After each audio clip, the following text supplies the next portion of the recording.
باللہ من الشیطان الرجیم بسم اللہ الرحمن الرحیم مثل الذین ينفقون اموالهم فی سبیل اللہ کمثل حبۃ انبتت سبع سنابل فی کل سنبلۃ مئۃ حبۃ واللہ یضاعف لمن یشاء واللہ واسع علیم۔ مثل الذین ينفقون اموالهم ترغیب الی الانفاق، ترغیب الی الانفاق والفرق بین المنفقین والبخلاء۔ انفاق کی طرف ترغیب کہ اللہ کے راستے میں مال لگاؤ، اور بخیلوں اور اللہ کے راہ میں مال لگانے والوں کے درمیان کیا ہے؟ فرق ہے۔ کیا ہے؟ مثالوں سے آپ کے سامنے آئے گا۔ فرمایا مثل الذین ینفقون، مثال ان لوگوں کی جو خرچ کرتے ہیں اپنے مالوں کو فی سبیل اللہ، ان لوگوں کی مثال نہیں، یعنی ان کے خرچ کیے ہوئے مال کی مثال۔ کیا؟ ہاں، ان کے خرچ کیے ہوئے مال کی مثال، جو خرچ کرتے ہیں اپنے مالوں کو فی سبیل اللہ، اللہ کی راہ میں، کمثل حبۃ، جیسا کہ ایک دانہ، انبتت سبع سنابل، جس نے اگائے 7 بالیاں، 7 سٹھے، 7 خوشے، 7 وگی، پیجنے وگے؟ ہاں ٹھیک ہے نا، سٹھے، بالیاں۔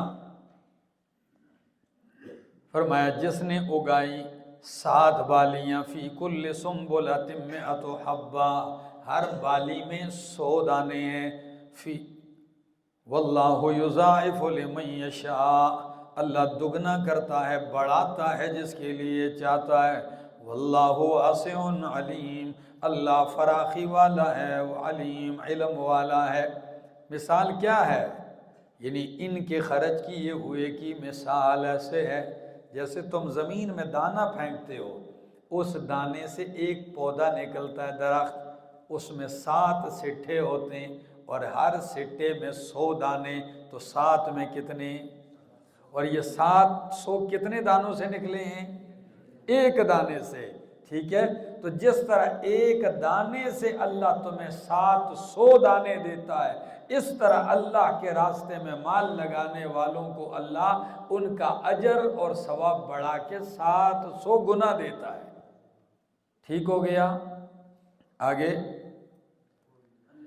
الذین ینفقون اموالہم، وہ لوگ جو خرچ کرتے ہیں اپنے مالوں کو فی سبیل اللہ، اللہ کے راستے میں، یعنی دین کے اندر، اللہ کے دین میں، ثم لا یتبعون ما انفقوا منا ولا اذی، پھر پیچھے نہیں لاتے ما اس کے، انفقو جو انہوں نے خرچ کیا، منن احسان جتلانے کو، ولا اذی اور نہ اذیت تکلیف کو، تو لہم ان کے لیے اجرہم، ان کا اجر ہے، عند ربہم ان کے رب کے ہاں، ولا خوف علیہم ولا هم یحزنون، نہ ان پہ کوئی خوف ہوگا اور نہ وہ غمگین ہوں گے۔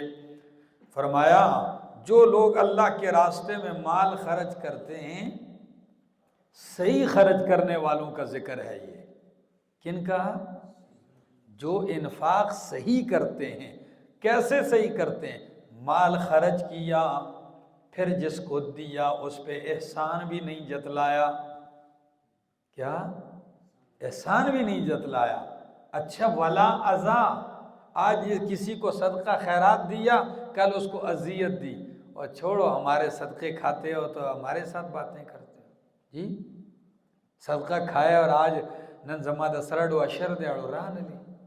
ہاں، آج ہمارے ہاں گندم کی کٹائی ہے، آپ کو زکوٰۃ دیتے ہیں، کام کے لیے بھی نہیں آئے، تو احسان بھی جتلاتے اور ان کو اذیت بھی دیتے ہو۔ کیا دیتے ہو؟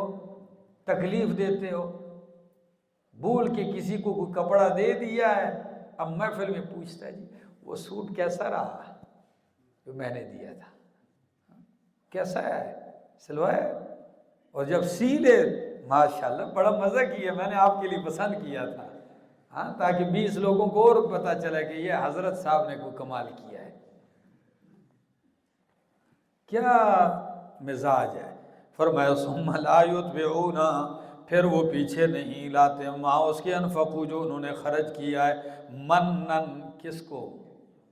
احسان۔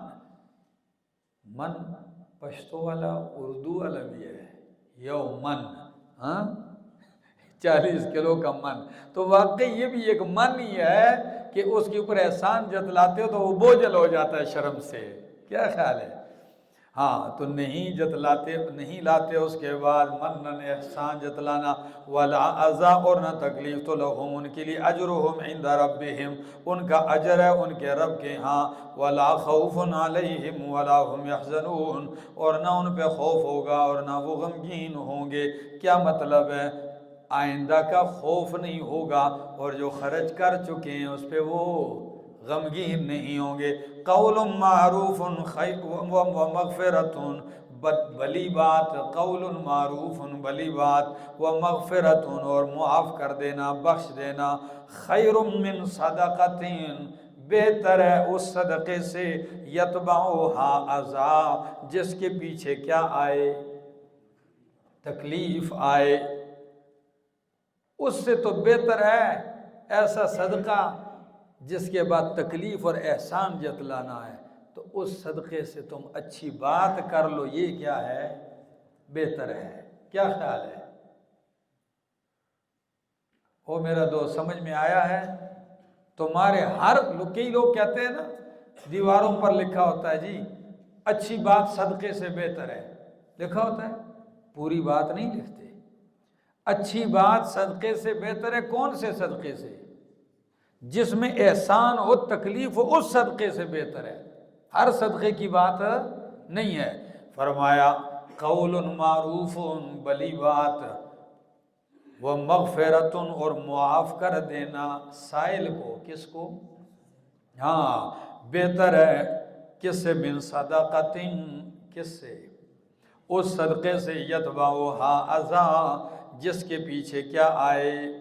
اذیت، تکلیف آئے۔ واللہ غنی حلیم، اللہ غنی اور حلیم بردبار ہے، یعنی اللہ تمہارے صدقوں کا محتاج، یہ جو تمہیں حکم کر رہا ہے تو تمہارے ہی فائدے کے لیے کر رہا ہے۔ یا ایھا الذین آمنوا لا تبطلوا صدقاتکم بالمن والاذی، اے ایمان والو مت برباد کرو صدقاتکم اپنے صدقات کو، بالمن احسان جتلانے کے ساتھ، والاذی اور اذیت کے ساتھ، کالذی اس شخص کی طرح، ینفق مالہ جو خرچ کرتا ہے اپنا مال، رعاء الناس لوگوں کو دکھلاوے کے لیے، ولا یؤمن باللہ اور ایمان نہیں لاتا اللہ پر، والیوم الآخر اور دن آخری پر۔ فرمایا ایمان والوں کو طریقہ کار بتایا جا رہا ہے، اخلاص کی دعوت دی جا رہی ہے، ٹھیک ہے نا، کہ اپنے صدقے میں کیا پیدا کرو۔ دیکھو قرآن کیا کمال کرتا ہے، تمہیں صدقے کا حکم دیتا ہے لیکن تمہارا اجر ثواب ضائع ہونے سے بھی تمہیں کیا کرتا ہے؟ بچاتا ہے۔ تو فرمایا اے ایمان والو لا تبطلوا صدقاتکم بالمن والاذی، مت برباد کرو اپنے صدقات کو، بالمن کس کے ذریعے؟ احسان کے ذریعے، والاذی بولو تکلیف کے ذریعے، یعنی جس کے اوپر صدقہ کیا ہے اس کو احسان نہ جتلاؤ اور اس کو اذیت نہ دو۔ کالذی اس شخص کی طرح جو خرچ کرتا ہے اپنا مال، رعاء الناس دکھلاوے کے لیے، یعنی جو شخص اپنا مال دکھلاوے کے لیے خرچ کرتا ہے اس کا مال کیا ہو جاتا ہے؟ صدقہ ضائع و برباد ہو جاتا ہے۔ تو گویا کہ صدقے کی بچانے کے لیے اللہ نے 3 شرطیں بتا دی، من بھی نہ ہو، احسان جتلانا بھی نہ ہو، اور تکلیف بھی نہ ہو، اور اس میں دکھلاوا بھی نہ ہو۔ فرمایا لا یؤمن باللہ والیوم الآخر، ایمان نہیں لاتا اللہ اور آخرت کے دن پر، فمثلہ کمثل صفوان، مثال اس کے خرچ کیے ہوئے کی کیسے؟ کمثل صفوان، جیسا کہ چٹان، کیا؟ چٹان۔ پشتو میں اس کے لیے مختلف قسم کے نام استعمال کیے جاتے ہیں، ٹھیک ہے نا، لیکن اردو میں کیا لفظ استعمال کیا جاتا ہے؟ چٹان۔ علیہ تراب، جس پر مٹی ہو، فاصابہ وابل، پس پہنچے اس کو تیز بارش، فترکہ صلدا، پس کر دے اس کو صاف ستھرا، لا یقدرون علی شیء مما کسبوا، نہیں قادر کسی چیز پر اس سے جو انہوں نے کمایا، اور اللہ توفیق نہیں دیتا کافر قوم کو۔ میری طرف دیکھو کیا مثال ہے، دیکھو ایک چٹان ہے، پتھر ہے صاف ستھرا، اس پہ گرد و غبار پڑ جائے، کیا پڑ جائے؟ گرد و غبار، دھوڑ پرتشی ارتاوشی، گرد و غبار، کچھ مٹی آ جاتی ہے اوپر۔ اور کبھی کبھی آپ نے دیکھا ہوتا ہے کہ جب وہ مٹی کچھ ٹائم ٹھہر جاتی ہے تو اس پہ ہلکی ہلکی ہریالی بھی نظر آنے لگتی ہے، کیا خیال ہے؟ تو دیکھنے والا کہتا ہے کہیں چٹان پہ غبار آنے سے ہریالی اگ رہی ہے، کوئی فائدہ ہوگا۔ اچانک تیز بارش آتی ہے تو وہ تو مٹی ہوتی نہیں ہے، نیچے اس کی کوئی ٹھہراؤ تو وہ سارا کچھ بہہ کے ختم ہو جاتا ہے، پتھر سے گرد ہٹ جاتی ہے، وہ پتھر کیا رہ جاتا ہے؟ صاف ستھرا۔ تو یہاں ایسے لوگوں کے مال کو تشبیہ دی ہے اس گرد کے ساتھ، کس کے ساتھ؟ اس گرد و غبار کے ساتھ، اور دکھلاوے ریاکاری کو تشبیہ دی ہے تیز بارش کے ساتھ۔ فرمایا تمہارا صدقہ یہ وہ غبار ہے، گرد ہے، اگر ریاکاری کی بارش برس گئی تو رہے گا کچھ بھی، تو تمہارے صدقے کا اجر بھی تمہیں کچھ نہیں ملے گا۔ کل جاؤ گے آپ سمجھو گے میرے صدقات کا کچھ مجھے ملے گا، صاف پتھر ہی ملے گا۔ سمجھ آ گئی؟ فرمایا کمثل صفوان، جیسا کہ ایک چٹان، علیہ تراب، اس پر مٹی ہو، فاصابہ وابل، پس پہنچے اس کو تیز بارش، فترکہ صلدا، پس کر دے اس کو صاف ستھرا، لا یقدرون علی شیء، نہیں طاقت رکھتے، قدرت رکھتے کسی چیز پر، مما کسبوا، اس سے جو انہوں نے کمایا۔ کیا مطلب ہے؟ جو صدقات کیے وہ ضائع ہو گئے، جب ضائع ہو گئے تو اب اس کا کچھ حاصل وصول ہے؟ یہ کچھ لے سکتے ہیں؟ کچھ بھی ہاتھ نہیں آتا۔ واللہ لا یہدی القوم الکافرین۔ ومثل الذین ينفقون اموالهم، اور مثال ان لوگوں کی جو خرچ کرتے ہیں اپنے مالوں کو ابتغاء مرضات اللہ، اللہ کی رضا تلاش کرنے کے لیے، وتثبیتا من انفسہم، اور اپنے دلوں کی مضبوطی کے لیے، ثابت قدمی کے لیے، کمثل جنت، مثل باغ کے، بربوۃ، جو اونچی جگہ ہے، اصابہا وابل، جس کو پہنچتی ہے بارش تیز، فآتت اکلہا ضعفین، پس وہ دیتا ہے وہ باغ اپنا میوہ ڈبل، دگنا، وَإِن لَّمْ يُصِبْهَا وَابِلٌ، اگر نہ پہنچے اس کو بارش تو فَطَلٌ، کافی ہے اس کے لیے شبنم ہی، کیا؟ شبنم ہی کافی ہے۔ واللہ بما تعملون بصیر، اور اللہ جو تم عمل کرتے ہو بصیر، اسے دیکھنے والا ہے۔ اللہ صحیح خرچ کرنے والوں کی مثال، پہلے غلط انفاق، اب دوسرا صحیح انفاق۔ صحیح انفاق والوں کی مثال ایسے ہے جیسے ایک باغ ہے، کیا ہے؟ ہاں، اونچی جگہ باغ ہے، اونچی جگہ پر ہونے کی وجہ سے بارش بھی خوب برستی ہے اور دھوپ بھی صحیح لگتی ہے، اور پانی تالاب بن کے اس کی جڑوں کو خراب بھی نہیں کرتا، پانی بہہ جاتا ہے، ٹھیک ہے؟ تو اس کا نتیجہ کیا نکلتا ہے؟ پھل دگنا آتا ہے۔ کیا آتا ہے؟ اور ایک باغ کھڈے میں ہو، اونچی جگہ نہ ہو، بارش نہ ہو تو بھی برباد، اور بارش ہو جائے تو 1 مہینے تک تالاب بنا رہے تب بھی خراب۔ بات سمجھ میں آ گئی؟ اور اگر اونچی جگہ باغ ہے، بارش پہنچے تو میوہ دے ڈبل، اور اگر بارش نہ بھی پہنچے تو صرف شبنم سے بھی ان کا کام چل جاتا ہے۔ تمہارے شہروں کے باغوں کو تم پانی دیتے ہو، لیکن پہاڑوں پہ جو باغ ہوتے ہیں ان کو کوئی پانی دیتا ہے؟ بولو نا، ان کا کام تو ہلکی پھلکی فوار سے بھی اللہ چلا دیتا ہے۔ تم اتنا سسٹم کرتے ہو پھر بھی نہیں لگتے، وہاں ویسے بھی لگ جاتے ہیں۔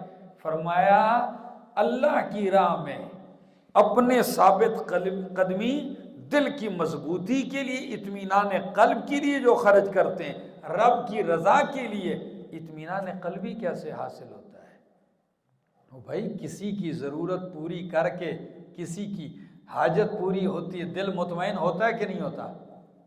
دل خوش ہوتا ہے۔ تو اپنے تثبت قلبی کے لیے، جی خوش کرنے کے لیے، یا ثابت قدمی سے مراد یہ بھی ہے جب تم مال اللہ کی دین میں جہاد میں لگاتے ہو تو اس سے تم کیا ہوتے ہو؟ تمہارے پاؤں مضبوط ہوتے ہیں۔ تو فرمایا ان کے مال کی خرچ کی مثال کمثل جنت، مثل باغ کے بے ربوتن جو اونچی جگہ ہو، اصابہا وابل جس کو تیز بارش پہنچتی ہے، تو فآتت اکلہا تو دیتا ہے وہ اپنا میوہ ضعفین دگنا، فإن لم یصبھا وابل پس اگر نہ پہنچے اس کو بارش، فطل تو شبنمی اس کے لیے کیا ہے؟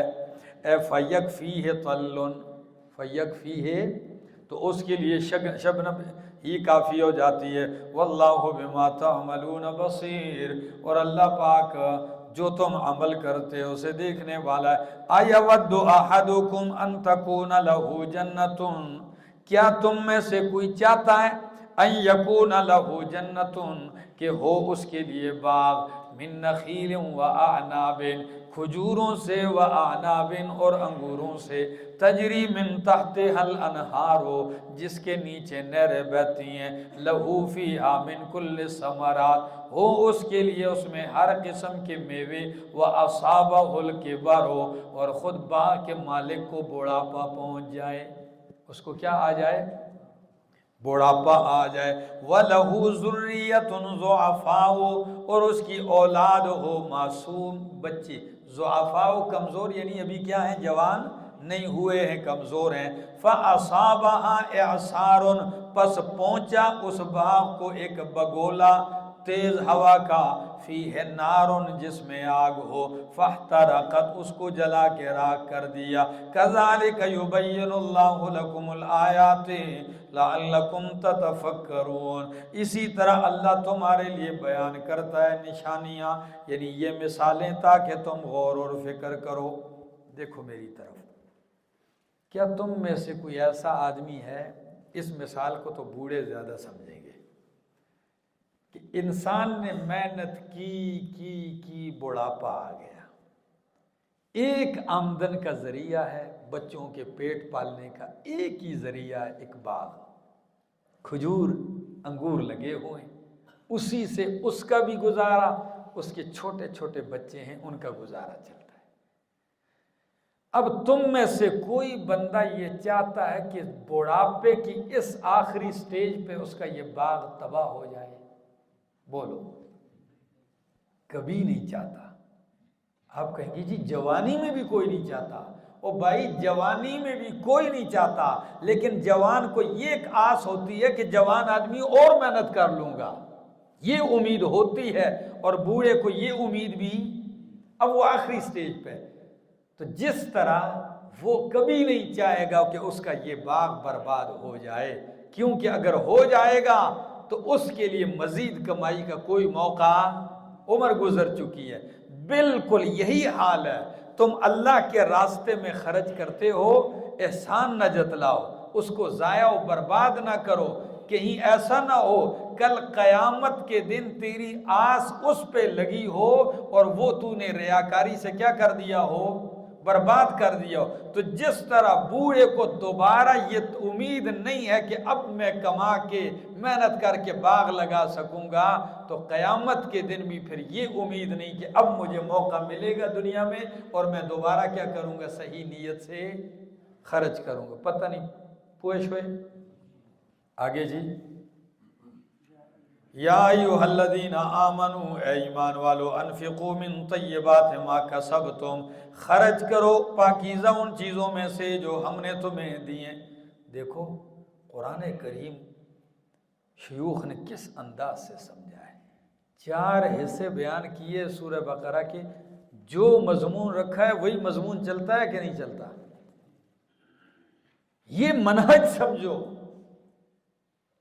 دورہ تفسیر میں یہاں یہ چیزیں اب ساری جزیات اور پھر ساری باتیں نہیں ہوتی، اس میں یہ منہج ذہن میں آ جائے کہ ہم کس نہج پہ چل کے تفسیر کرتے ہیں، اور ان کو ذہن میں رکھ لو، فائدہ دے گا آگے۔ اے ایمان والو خرچ کرو اللہ من طیبات ما کسبتم، پاکیزہ ان چیزوں میں سے، ما کسبتم جو تم نے کیا کی ہیں، تم نے جو کمائی کی ہے ان پاکیزہ چیزوں میں سے کیا کرو، اللہ کے راستے میں لگاؤ۔ ہاں حرام کی کمائی ہے تو پھر وہ کمائی بھی حرام کی ہے، تو ہی کھا، وہ اللہ کو نہیں چاہیے۔ فرمایا انفقوا، خرچ کرو، من طیبات ما کسبتم، پاکیزہ ان چیزوں میں سے جو تم نے کمائی ہیں، وَمِمَّا أَخْرَجْنَا لَكُم مِّنَ الْأَرْضِ، اور ان میں سے بھی خرچ کرو جو ہم نے تمہارے لیے زمین سے نکالی ہے۔ کیا چیز ہے؟ گندم ہے، عشر دو، کیا کرو، جو زمین سے نکالی ہیں سبزیاں ان میں سے بھی دو۔ وَلَا تَيَمَّمُوا الْخَبِيثَ، اور نہ ارادہ کرو، لا تیمموا کا معنی قصد، ارادہ نہ کرو، الخبیث گھٹیا چیز کا، من ہو اس میں سے، تنفقون جس کو تم خرچ کرتے ہو، وَلَسْتُمْ بِآخِذِيهِ اور نہیں ہو تم خود اس کو لینے والے، إِلَّا أَن تَغْمِزُوا فِيهِ مگر یہ کہ تم اس میں چشم پوشی کرو، وَاللَّهُ أَعْلَمُ وَاعْلَمُوا اور جان لو، ان اللہ غنی حمید کہ بے شک اللہ غنی ہے، حمید تعریفوں والا ہے۔ دیکھو میرا دوست، فرمایا اللہ کے راستے میں جو کمائی کرتے ہو ان میں سے پاکیزہ خرچ کرو، جو زمین سے اللہ تمہارے لیے نکالتا ہے اس سے بھی خرچ کرو پاکیزہ، گندی گھٹیا چیز کا ارادہ نہ کرو۔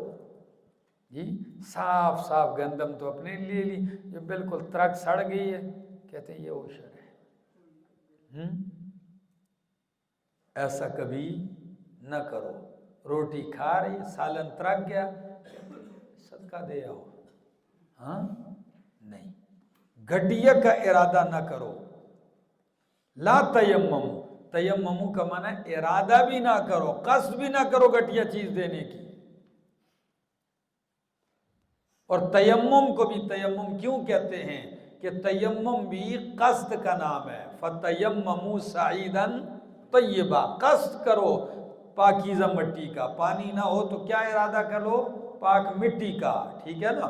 تو فرمایا وَلَا تَيَمَّمُوا اور نہ قصد کرو الخبیثہ گھٹیا کا، من ہو اس میں سے یعنی اس مال میں سے، تنفقون جس کو تم خرچ کرتے ہو، وَلَسْتُمْ بِآخِذِيهِ کیا انداز ہے، اپنے آپ کو اس جگہ رکھو نا کہ اگر تو غریب ہوتا اور تجھے کوئی یہ ترکی گلی سڑی گھٹیا کوئی دیتا تو قبول کرتا؟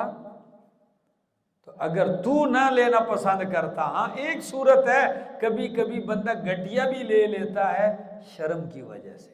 کس کی وجہ سے؟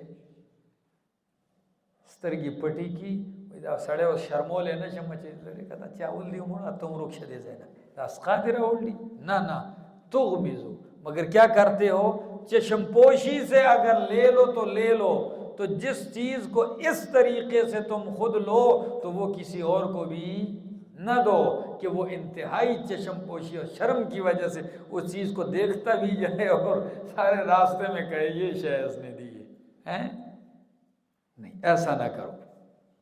فرمایا لا تیمموا الخبیث منہ تنفقون ولستم بآخذیہ اور نہیں ہو تم اس کو لینے والے، الا ان تغمزوا فیہ مگر یہ کہ تم کیا کرو اس میں چشم پوشی کرو، وَاعْلَمُوا اور جان لو ان اللہ غنی حمید اللہ غنی ہے، اس کو تمہارے صدقوں کی ضرورت نہیں ہے، حمید تعریفوں والا ہے، یعنی تم تعریف نہ بھی کرو اللہ پھر بھی حمید ہے۔ کیا ہے؟ ہماری تعریف کرنے سے اللہ حمید نہیں ہے، اللہ اپنی ذات میں حمید ہے، وہ تعریفوں کے لائق ہے۔ سمجھ آ گئی؟ آگے الشیطان یعدکم الفقر ویأمرکم بالفحشاء، دیکھو اللہ حکم دے رہا ہے کرو صدقہ اور خیرات، میں بڑا چڑھا کے دوں گا، ڈبل کر کے دوں گا، دنیا اور آخرت میں بدلے دوں گا، لیکن ایک بدبخت دشمن بھی تمہارے ساتھ لگا ہوا ہے، وہ کیا ہے؟ وہ تمہیں اللہ کی راہ میں لگانے نہیں دیتا۔ ہاں اللہ کی راہ میں لگانے کا وقت آتا ہے تو یعدکم الفقر او بھائی تیرے اپنے بچے بھوکے مریں گے، او بھائی کل تجھے بھی ضرورت فقر سے، اور جب بے حیائی پہ لگانے کی باری آئے گی ادھر کہے گا نام کمانے کا تو یہی موقع ہے، بنڈل نکالو اور پھینکو۔ ادھر نہیں، ادھر آپ سے لگواتا ہے بے حیائی میں۔ کمال دیکھ لو غیر کی محنت، کفار کی محنت کیا ہے مسلمانوں پہ؟ دو باتوں کی اہم محنت جاری ہے اس وقت۔ ایک یہ ہے کہ مسلمان سے حیا اٹھ جائے، اربوں خربوں کے منصوبے اور مال لگایا جا رہا ہے، اور دوسرا سب سے بڑی محنت اس چیز پہ جاری ہے کہ مسلمانوں کو عیاشی پہ لگاؤ، یعنی فضول رسومات پہ لگاؤ، فضول، تاکہ ان کا مال فضولیات پہ خرچ ہو۔ تم دیکھ لو مسلمانوں کا مال فضولیات پہ خرچ ہونے کے لیے کوئی غریب نہیں ہے، لیکن ضرورت کی جگہ جہاں آتی ہے وہاں پورا محلہ ان سے ایک مسجد کا نہ امام سنبھالا جاتا ہے اور نہ ایک مسجد کی ضرورت پوری ہوتی ہے۔ دیکھ رہے ہو نا؟ اس کے مقابلے میں اسلام کی دو باتوں میں کی کیا محنت ہے؟ اسلام تمہیں سادگی کا حکم دیتا ہے اور حیا کا حکم دیتا ہے۔ غمی میں سادگی، خوشی میں سادگی، کیوں؟ تمہارا مال بچتا ہے۔ اسلام سادگی کا حکم دے کہ کیا کوئی اللہ کو پیسوں کی ضرورت ہے؟ بھائی تمہارے ہی کام آئیں گے، سادگی اختیار کرو، اور حیا کا حکم دیتا ہے۔ او فرمایا الشیطان یعدکم الفقر، شیطان تمہیں وعدہ دلاتا ہے، کیا کراتا ہے؟ ایک معنی اگر وعدہ یعد وعید سے ہو تو اس کا معنی ہوتا ہے ڈرانا، وعید ڈرانے کو، اور وعدہ یعد وعدن تو اس کا معنی ہوتا ہے وعدہ کرنا، ٹھیک ہے نا؟ تو اس پہلے لفظ میں ڈرانے والا معنی لے لو، اور آگے یہی لفظ اسی آیت میں اللہ کے لیے ادھر وعدے کے لیے لے لو، ٹھیک ہے نا؟ تو معنی یوں کرو گے الشیطان یعدکم الفقر، شیطان تمہیں ڈراتا ہے فقر سے، مال خرچ نہ کرو، ڈرا رہا ہے کل کیا ہو جاؤ گے؟ غریب ہو جاؤ گے، فقیر ہو جاؤ گے۔ وَيَأْمُرُكُمْ بِالْفَحْشَاءِ، اور حکم دیتا ہے بے حیائی کا، اور اس کے مقابل وَاللَّهُ يَعِدُكُمْ مَغْفِرَةً، اللہ تمہیں وعدہ دیتا ہے، ادھر کیا معنی میں ہے؟ ہاں اللہ تمہیں وعدہ دیتا ہے، تم سے وعدہ کرتا ہے مغفرتاً، مغفرت کا اپنی طرف سے، وفضلاً، اور فضل کا، گناہ بخش دوں گا، وفضلا، دنیا میں بھی دوں گا بدلے اور آخرت میں بھی فضل بڑھا چڑھا کے اضافی دوں گا۔ واللہ واسع علیم، اللہ فراخی دینے والا ہے، وسعت پیدا کرنے والا ہے، علیم علم والا ہے۔ یؤتی الحکمت من یشاء، لیکن یہ باتیں وہی سمجھے گا جو اوپر والی ہیں، یہ وہی سمجھے گا کہ صدقہ کرنے سے مال بڑھتا ہے، صدقہ کرنے سے فقر نہیں آتا، فائدہ ہوتا ہے، مغفرت ہے، فضل ہے۔ اور شیطان کے ان چالوں سے سمجھ کے بچائے گا اپنے آپ کو وہی جس کو اللہ علم و حکمت سے نوازے۔ کس سے؟ جس کو اللہ حکمت دے وہی یہ چیزیں سمجھے گا۔ تو فرمایا یؤتی الحکمت من یشاء، دیتا ہے حکمت من یشاء جسے چاہتا ہے، ومن یؤت الحکمت، جس کو حکمت دی گئی، فقد اوتی خیرا کثیرا، تو تحقیق اس کو دیا گیا خیر کثیر۔ حکمت کیا چیز ہے؟ مفسرین کرام نے 36 مصداقات ذکر کیے ہیں۔ کتنے؟ 36 مصداقات۔ کوئی کہتا ہے حکمت سے مراد قرآن ہے، اس پہ آیتیں موجود ہیں۔ کوئی کہتا ہے حکمت سے مراد حدیث ہے، یعلمکم الکتاب والحکمت۔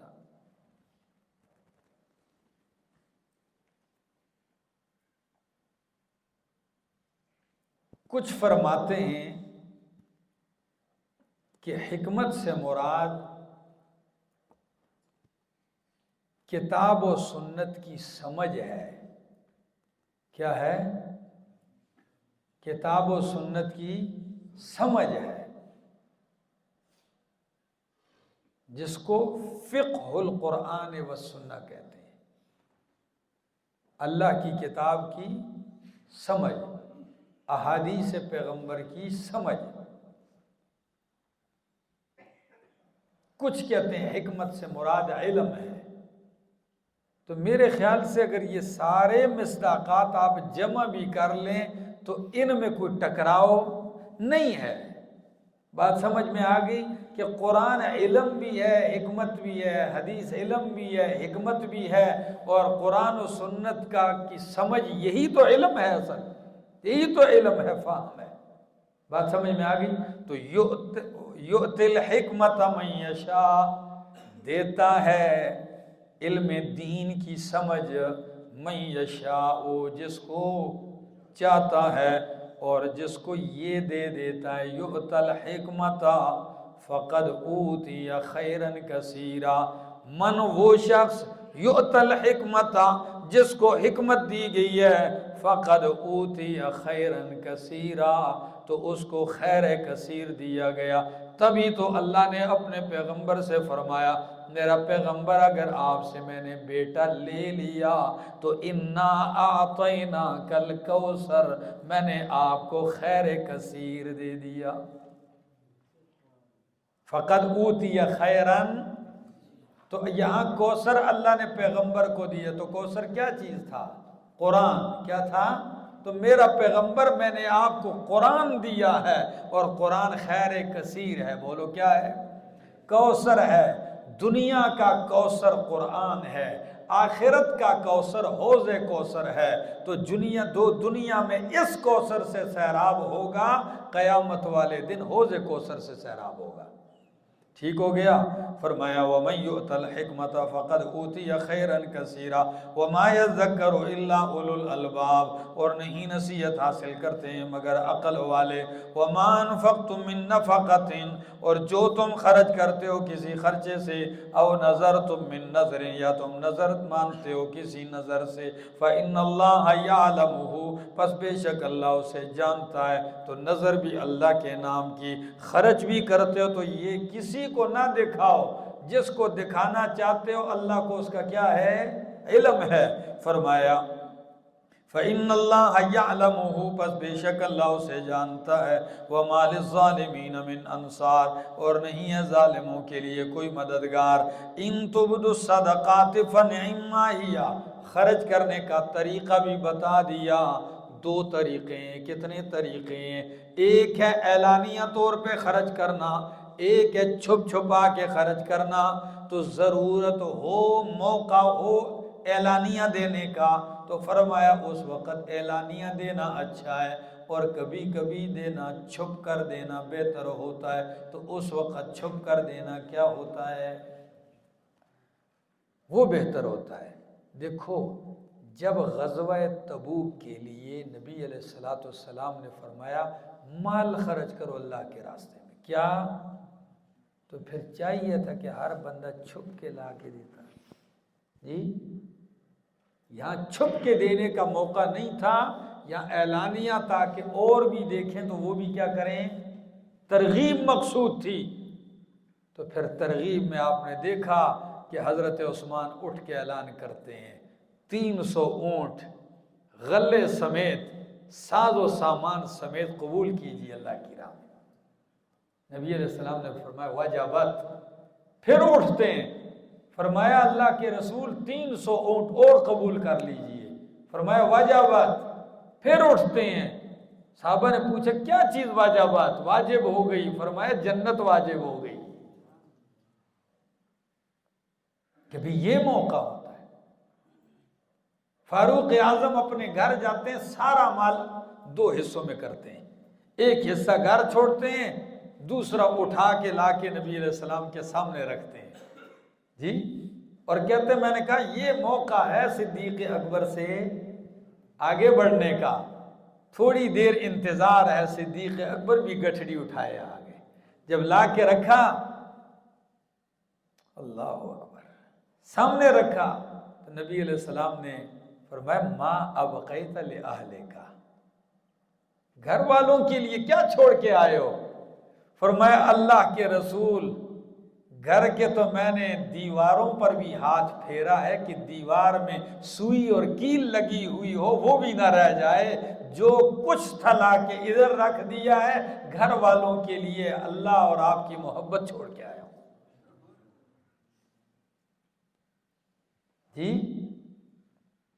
تو شاعر نے تو ویسے ہی نہیں کہا نا کہ اصحاب مصطفیٰ کو حق نے کیا جگر دیا، اصحاب مصطفیٰ کو حق نے کیا جگر دیا، ہر ایک نے بے دڑک مال و زر دیا، کسی نے ثلث دیا کسی نے نصف گھر دیا، کسی نے ثلث دیا کسی نے نصف گھر دیا، مگر عائشہ کے باپ نے دیا تو اس قدر دیا، اللہ کے نام کے سوا جو کچھ تھا لا کے دھر دیا، جو کچھ بھی تھا لا کے رکھ دیا۔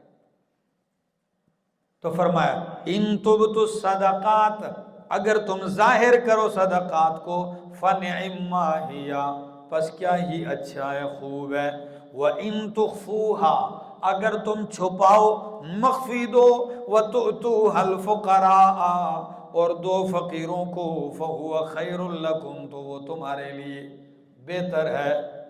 کبھی میدان میں کھلے عام دینا پڑتا ہے، اور کبھی جب دیکھتے ہو فلاں غریب ہے مانگتا بھی نہیں ہے، آگے آیت آ رہی ہے، تو اس کو کہے کہ بغیر رات کے اندھیرے میں دروازے پہ دستک دی اور اپنا چہرہ بھی نہیں بتایا، نام بھی نہیں بتایا، اور ضرورت کی چیز اس کے دروازے پہ رکھ کے آ گیا، یہ بھی تو ہے نا، کیا خیال ہے؟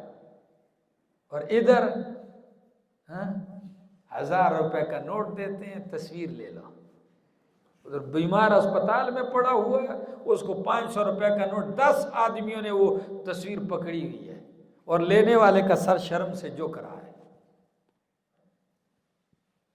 حد نہیں ہے؟ یہ کون سا طریقہ ہے؟ دیکھ لو آپ جا کے فیس بک، کبھی کبھی تو انسان شرما جاتا ہے، دل دکھتا ہے کہ ایسے ایسے خوددار باضمیر قسم کے لوگ مجبور ہو جاتے ہیں، اور کچھ لوگ ان کی مجبوری پہ جا کے اپنی شہرت کماتے ہیں۔ کسی نے سچ ہی کہا کہ کیا وجہ ہے اس ملک میں غریبوں کی جنگ لڑنے والا خود امیر ہو جاتا ہے؟ کیا جی؟ غریبوں کے حقوق کے لیے لڑنے والا خود غریب امیر ہو جاتا ہے، غریب ادھر کا ادھر ہی ہے، ہاں غریب پوڑی ہے، کیا ہے یہ؟ غریب پوڑی ہے، کبھی اس پہ امیر پاؤں رکھتا ہے، کبھی اس پہ دوسرا آ کے پاؤں رکھتا ہے، اوپر چڑھتا ہے، یہ سب کے لیے سیڑھی بنا ہوا ہے، ٹھیک ہے نا؟ ہاں تختہ مشق ہے۔ تو فرمایا وَتُؤْتُوهَا الْفُقَرَاءَ فَهُوَ خَيْرٌ لَكُمْ وَيُكَفِّرُ عَنْكُم مِّن سَيِّئَاتِكُمْ، اللہ مٹا دے گا، دور کر دے گا تم سے، من سیئاتکم، تمہارے مصائب دنیا۔ کیا چیز؟ سیئات سے مراد قرآن میں اکثر مقامات پہ آپ کو ملیں گے دنیا کی مصیبتیں، گناہ بھی مانا کرتے ہیں، لیکن کیا؟ صدقے کے فائد میں دنیا کی بلائیں ٹلنا بھی، حدیث میں نہیں ہے صدقۃ راد البلا، تو اس اعتبار سے میں مانا کرتا ہوں، تائید نکالتا ہوں، ذرا نکالو نا قرآن سورۃ شورى آیت نمبر 48، سورۃ شورى آیت نمبر 48،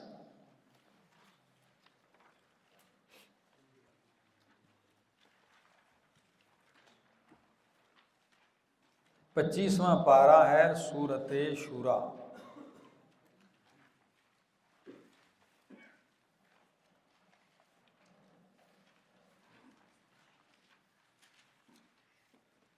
آیت کے درمیان سے پڑھتا ہوں ذرا، فرمایا وَإِنَّا إِذَا أَذَقْنَا الْإِنسَانَ، اور بے شک اب ہم جب چکھاتے ہیں انسان کو، منا اپنی طرف سے، رحمتاً رحمت کا مزہ، فرح بها، خوش ہو جاتا ہے اس سے، وَإِن تُصِبْهُ سَيِّئَةٌ، اگر پہنچتی ہے اس کو برائی یعنی مصیبت تکلیف، تو سیئۃ کس کو کہا؟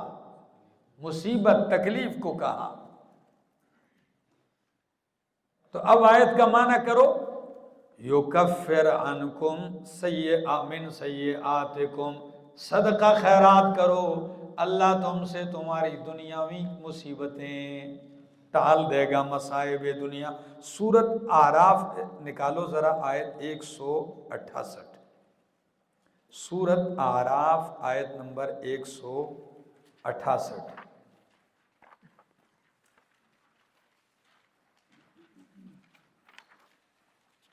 سورۃ الاعراف آیت نمبر 168۔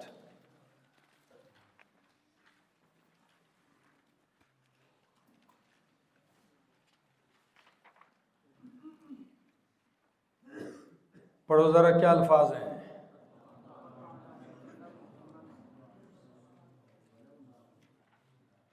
وَبَلَوْنَاهُمْ بِالْحَسَنَاتِ وَالسَّيِّئَاتِ، ہم نے لوگوں کو آزمایا بالحسنات، خوشحالی کے ساتھ، والسیئات، اور مصیبتوں کے ساتھ۔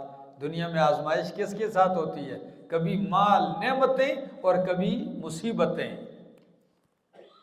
اسی طرح اس کی تائید کے لیے سورہ ہود آیت نمبر 10، سورۃ ہود آیت نمبر 10، کتنا پارہ ہے؟ ہاں،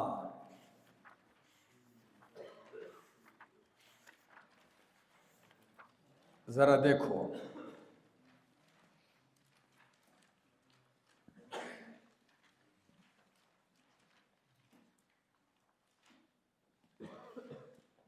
وَلَئِنْ أَذَقْنَاهُ نَعْمَاءَ، اور اگر ہم چکھائیں انسان کو نعماء، نعمتوں کا مزہ، خوشحالی، نعمتیں، بعد الضراء، بعد کس کے؟ ضرر، تکلیف کے، مست ہو جو اسے پہنچی ہے، تو لَيَقُولَنَّ، ضرور بضرور کہے گا، ذَهَبَ السَّيِّئَاتُ عَنِّی، میری ساری تکلیفیں چلی گئیں۔ اللہ کہتے ہیں جب ہم نعمتوں کا مزہ چکھاتے ہیں تو کیا کہتا ہے؟ ذَهَبَ عَنِّی، ذَهَبَ السَّيِّئَاتُ عَنِّی، مجھ سے ساری تکلیفیں، او تو خوارے روزے لاڑے، ہاں اس تو خوشحالے روزے رالے، وہ تنگی تو مصیبتیں، تو معنی کرو صدقے کا، کہ فرمایا یکفر عنکم من سیئاتکم، اللہ دور کر دے گا تم سے تمہارے مصائب دنیا، واللہ بما تعملون خبیر، اور اللہ اس پر جو تم عمل کرتے ہو خبر رکھنے والا ہے۔ لیس علیک ھداھم، یہ مبلغ کو تسلی ہے، کیا ہے؟ مبلغ بیچارہ اتنا لگا ہوا ہے، یہ سارے دلائل دیتا ہے، پھر بھی کسی کا جیب ہاتھ کی طرف نہیں جاتا، پھر بھی کسی کا ہاتھ جیب کی طرف نہیں جاتا، اور جیب ہاتھ کی طرف نہیں، مطلب یہی ہے، کوئی حرکت نہیں، بچھو پڑے ہوئے۔ تو اللہ فرماتے ہیں میرا پیغمبر آپ کا کام بیان ہے، توفیق دینا آپ کا کام نہیں۔ توفیق کون دیتا ہے؟ تو میں نے کہا ہدایت کا معنی بیان بھی ہوتا ہے، سمجھانا بھی، اور ہدایت کا معنی، اور دونوں ایک ہی جگہ معنی آئے ہوئے ہیں۔ ذرا دیکھو، فرمایا لیس علیک ھداھم، میرا پیغمبر آپ کے ذمے نہیں ہے ان کو توفیق دینا، ولکن اللہ یہدی من یشاء، لیکن اللہ توفیق دیتا ہے جس کو چاہتا ہے، وما تنفقوا من خیر، اور جو تم خرچ کرو من خیر مال سے، فلانفسکم، تو تمہارے اپنے لیے، وما تنفقون، اور نہیں تم خرچ کرتے، الا ابتغاء وجہ اللہ، مگر اللہ کی رضا تلاش کرنے کے لیے۔ اگر ماں نافیہ ہو تو ماں نہیں ہو، نہیں تم خرچ کرتے مگر اللہ کی رضا کے لیے، پھر تو ان کی اخلاص کی تائید ہے۔ اور اگر ماں نہیں کے معنی میں ہو، کس معنی میں؟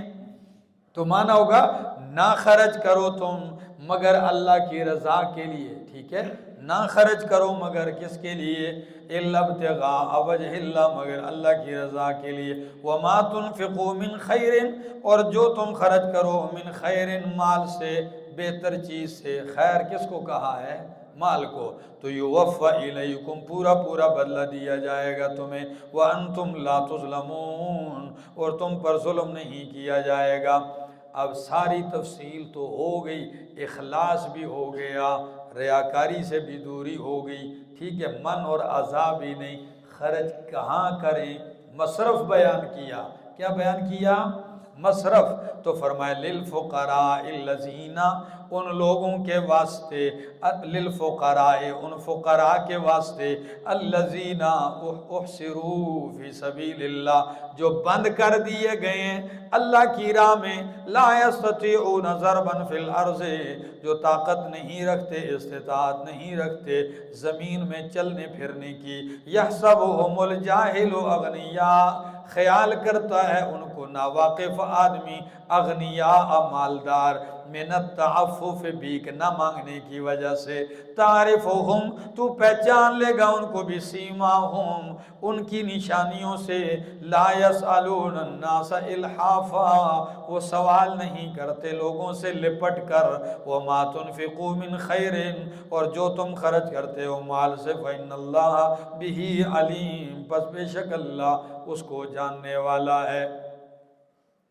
کیا عجیب انداز ہے، فرمایا مصرف کیا ہے، ان فقیروں کے لیے جو روک دیے گئے اللہ کے راستے میں، یہ کون ہیں، یعنی مجاہدین، پہلا مصداق کیا ہیں، ہاں، جو طاقت نہیں رکھتے مزدوریاں کرنے کی، شہروں میں جا کے چل پھر کے کاروبار کی طاقت نہیں، محاذ پہ ہیں، تو آپ کے صدقات کے وہ مستحق ہیں۔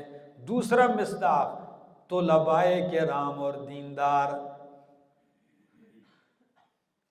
جو اللہ کے راستے میں بند ہیں، بند کا مطلب جیل میں نہیں ہے، بند کا مطلب کیا ہے، دنیاوی کاروبار سے رکے ہوئے ہیں، پڑھتے ہیں، پڑھانے میں مصروف ہیں، پڑھنے میں لگے ہوئے، طالب العلم ہے، اور یہ اللہ کے راستے میں، من سلک طریقا یلتمس فیہ علما فہو فی سبیل اللہ، رواہ البخاری، جو بندہ اللہ کی راستے میں نکلتا ہے، علم تلاش کرتا ہے، تو وہ کس میں ہے، وہ اللہ کی راہ میں ہے، بولو، وہ فی سبیل اللہ ہے، تو اس کے اوپر مال خرچ کرو۔ تو کتنے لوگ ہیں جن کا مال طلباء پہ لگتا ہے، وہ عالم بنتے ہیں، وہ قرآن پڑھتے ہیں، وہ رات کو تہجد پڑھتے ہیں، وہ رات کے اندھیرے میں، میرے اور آپ کے بچے گھر میں سوئے ہوئے ہوتے ہیں، اور قرآن کے طالب العلم اذان فجر سے بھی پہلے اٹھ کے رب کا قرآن پڑھتے ہیں۔ تو سعادت مند نہیں ہیں وہ لوگ کہ جن کے مال ایسے لوگوں پہ لگتے ہیں، اور سعادت مند ہیں وہ بستیاں کہ جو خود تو اپنے گھروں میں سوئے ہوتے ہیں، ان کے گھر کے قریب مدرسے اور مسجد میں آدھی رات تک اور صبح فجر سے پہلے اٹھے ہوئے لوگ لگے ہوتے ہیں۔ تم ان کا احسان مانو کہ تمہاری بستی میں یہ بہار لگی ہوئی ہے۔ آپ کو پتہ ہے اس کی چمن قریب ہو تو مہک دور دور تک جاتی ہے، لیکن جو کام ہی نہ کرے تو پھر کیا کریں، آگے جی فرمایا ان فقیروں کے لیے جو اللہ کے راستے میں روک دیے گئے، لا یستطیعون، نہیں طاقت رکھتے، ضربا فی الارض، کس کے لیے، چل پھر کے کاروبار کے لیے، لحصول المال، کس کے لیے، حصول مال، تجارت کے لیے نہیں چل پھر سکتے، یحسبهم الجاہل اغنیاء، ناواقف آدمی جب ان کو دیکھتا ہے تو یوں لگتا ہے سارے مالدار ہیں۔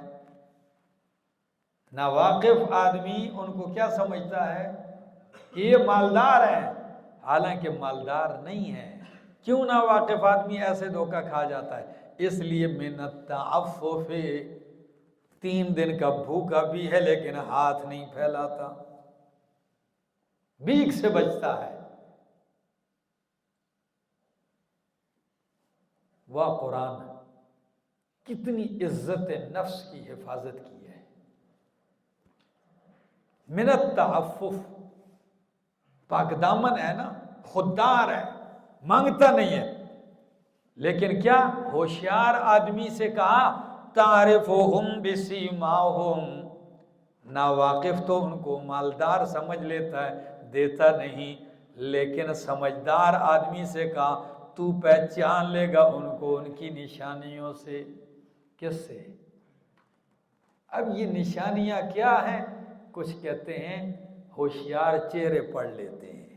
کیا؟ چہرے ہی سمجھ جاتے ہیں. اور نشانی سے مراد میرے شیخ کیا لیتے ہیں؟ مزہ ہی آ گیا.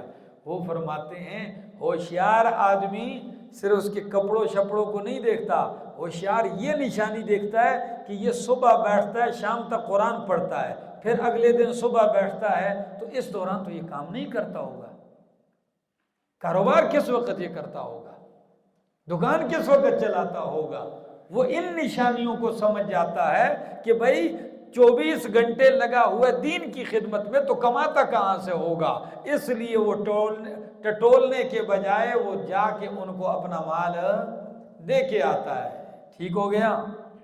آگے تعرفہم بسیماہم لا یسألون الناس الحافا، لوگوں سے چمٹ کر نہیں مانگتے. کیا کرتے ہیں؟ چمٹ کر. او بھائی فقیر بھی کئی قسم کا ہوتا ہے. ایک فقیر طامع ہوتا ہے، ایک فقیر معتر ہوتا ہے، ایک فقیر سائل ہوتا ہے، ایک فقیر قانع ہوتا ہے، ایک فقیر زاہد ہوتا ہے. فقیر معتر وہ ہے جو بس مانگتا ہے دو بھائی. سائل آ کے روزانہ مانگتا ہے، سائل مانگ رہے دو بھائی. ایک فقیر معتر، پہلا ہے سائل، دوسرا ہے معتر. فقیر معتر کیا ہے؟ آتا ہے منہ سے نہیں بولتا، آتا ہے بیٹھ جاتا ہے، سال بعد کہیں چکر لگا لیتا ہے، آپ کے پاس ملاقات کرتا ہے تو ہوشیار سمجھ جاتے ہیں، حالانکہ اس نے منہ سے ایک لفظ بھی نہیں کہا، اس کو دے دیتے ہیں. تیسری قسم ہے فقیر طامع. کیا؟ مانگتا بھی نہیں ہے، جاتا بھی نہیں ہے کسی کے پاس، پر گھر میں بیٹھ کے کہتا اللہ کرے فلانے حاجی صاحب لاکھ روپے دے سٹوں ہیں. کیا گھر میں بیٹھ کے تما رکھتا ہے، مانگتا نہیں، جاتا بھی نہیں ہے، لیکن تما ہے یار وہ فلاں اتنا کما رہا ہے تو مجھے بھی کچھ دے دے. کیا ہے؟ اور ایک قسم ہے فقیر قانع. کیا؟ تما بھی نہیں رکھتا، مانگتا بھی نہیں، جاتا بھی نہیں ہے، لیکن اگر کوئی اس کو دے دیتا ہے تو خوشی سے قبول کر لیتا ہے. نہ تما ہے نہ مانگتا ہے، جاتا بھی نہیں، کوئی خود ان کو دے دیتا ہے تو خوشی سے قبول کر لیتا ہے. نبی علیہ السلام نے اس صفت کو پسند کیا ہے. فرمایا تما نہیں تھی تیرے اندر، مانگا تو نے نہیں ہے، گیا نہیں ہے، اب اگر کوئی دے رہا ہے تو وہ نہیں، کون دے رہا ہے؟ اب اللہ کی طرف سے آیا، لے لے. اور پانچویں ایک قسم ہے فقیر زاہد. ضرورت مند بھی ہے، حاجت بھی ہے، تما بھی نہیں کرتا، مانگتا بھی نہیں، جاتا بھی نہیں ہے، اور اس درجے پر ہے کہ اگر کوئی دے تو بھی ناراض ہوتا ہے. کوئی دے تو پھر بھی ناراض ہوتا ہے. فقیر زاہد. زاہد بننا آسان کام ہے. قاضی زید صاحب ایک تو ہاں زاہد، ہاں تو میرا دوست دے تو بھی ناراض. اللہ فرماتے میرے دوستو فقراء کو دو. آگے جی، یہ تو میں نے ویسے ہی فقیر کا لفظ آیا تو میں نے بات کر دی. الذین ينفقون اموالهم، وہ لوگ جو خرچ کرتے ہیں اپنے مالوں کو فی سبیل اللہ، اللہ کے راستے میں، سرا باللیل، رات کو، والنہار، اور دن کو، سرا وعلانیہ، چھپکے چھپکے، وعلانیہ، اور علانیہ طور پر، فلہم اجرہم عند ربہم. دیکھو اللہ نے کیسی عجیب انداز سے گفتگو فرمائی ہے. فرمایا خرچ کرتے ہیں اپنے مالوں کو باللیل والنہار، زمانے کا ذکر کر دیا. کس کا؟ ہر زمانے میں خرچ کرتے ہیں، دن رات زمانہ ہے. ہر زمانے میں خرچ کرتے ہیں، سرًا و علانیہ، ہر حالت میں خرچ کرتے ہیں، ہر زمانے میں اور ہر حالت میں خرچ کرتے ہیں، تو فَلَهُمْ أَجْرُهُمْ عِنْدَ رَبِّهِمْ، ان کے لیے ان کا اجر ہے ان کے رب کے یہاں، وَلَا خَوْفٌ عَلَيْهِمْ وَلَا هُمْ يَحْزَنُونَ، نہ ان پہ خوف ہوگا اور نہ وہ غمگین ہوں گے۔ فیس بک پر ایک مولانا کی دعا دیکھی، بہت ہنسا، درس دے رہا ہے اور دعا کہتا ہے یا اللہ بارش کا ایک قطرہ بھی نازل نہ کر۔ کہا کیوں؟ کہتے ہیں جی مجھے ایک دانہ بھی نہیں دیتے ہیں۔ مقتدیوں کا کہہ رہا ہے کہ عشر میں یہ ایک دانہ بھی نہیں دیتے، ٹھیک ہے نا، ایک پھٹکا بھی نہ برسائیں۔ اللہ ایسا نہیں، ایسا نہیں۔ آگے جی فرمایا الذین، کیا الفاظ ہیں؟ فَلَهُمْ أَجْرُهُمْ عِنْدَ رَبِّهِمْ وَلَا خَوْفٌ عَلَيْهِمْ وَلَا هُمْ يَحْزَنُونَ الَّذِينَ يَأْكُلُونَ الرِّبَا۔ کچھ تو یہ دعا کرتے ہیں اور کچھ جب سامنے چیزیں پڑی ہوں تو ان کی دعا کی بھی تو آپ نے دیکھی ہوگی، کچھ ایسی جذباتی قسم کی دعا ہوتی ہے کہ پگڑی بھی گر جاتی ہے، بس ایسے لگتا ہے کہ یہ مقتدیوں کو اب جنت میں پہنچا کے جائے گا۔ تو فرمایا الذین، وہ لوگ یأکلون الربا، جو کھاتے ہیں سود، لا یقومون الا کما یقوم الذی یتخبطہ الشیطان من المس۔ میرا دوست سود کی بات یہاں کیسے آ گئی؟ او بھائی جو صدقات خیرات کرتے ہیں وہ اپنا مال سود سے بچاتے ہیں، اور سود خور جو ہوتے ہیں وہ صدقات خیرات نہیں کرتے۔ سمجھ آ گئی؟ تو ذرا سود خوروں کی خبر لی ہے۔ الذین یأکلون الربا، وہ لوگ جو کھاتے ہیں سود، لا یقومون، نہیں کھڑے ہوں گے، الا کما یقوم، مگر اس شخص کی، الا مگر کما یقوم، جیسا کہ کھڑا ہوتا ہے وہ شخص، یتخبطہ الشیطان من المس، جس کو خبتی بنا لیا ہو۔ کیا بنا لیا ہو؟ مخبوط بنا لیا ہو، پریشان کر دیا ہو شیطان نے، من المس سے، چھونے سے۔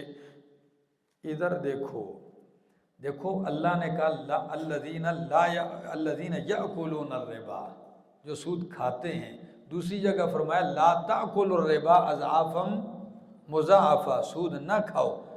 اب کئی لوگوں نے جب یہ آیتیں دیکھی تو انہوں نے کہا اللہ نے کھانے سے منع کیا ہے، تو اگر سود کی گاڑی لے لے بندہ تو پھر تو ٹھیک ہے، کیوں کھانا نہیں ہے نا۔ ایک بندہ سود کے کپڑے پہن لیتا ہے، سود کی کوٹھی بنا لے، اور یہ کہے کہ جی اللہ نے منع کس سے کیا ہے؟ کھانے سے منع کیا ہے۔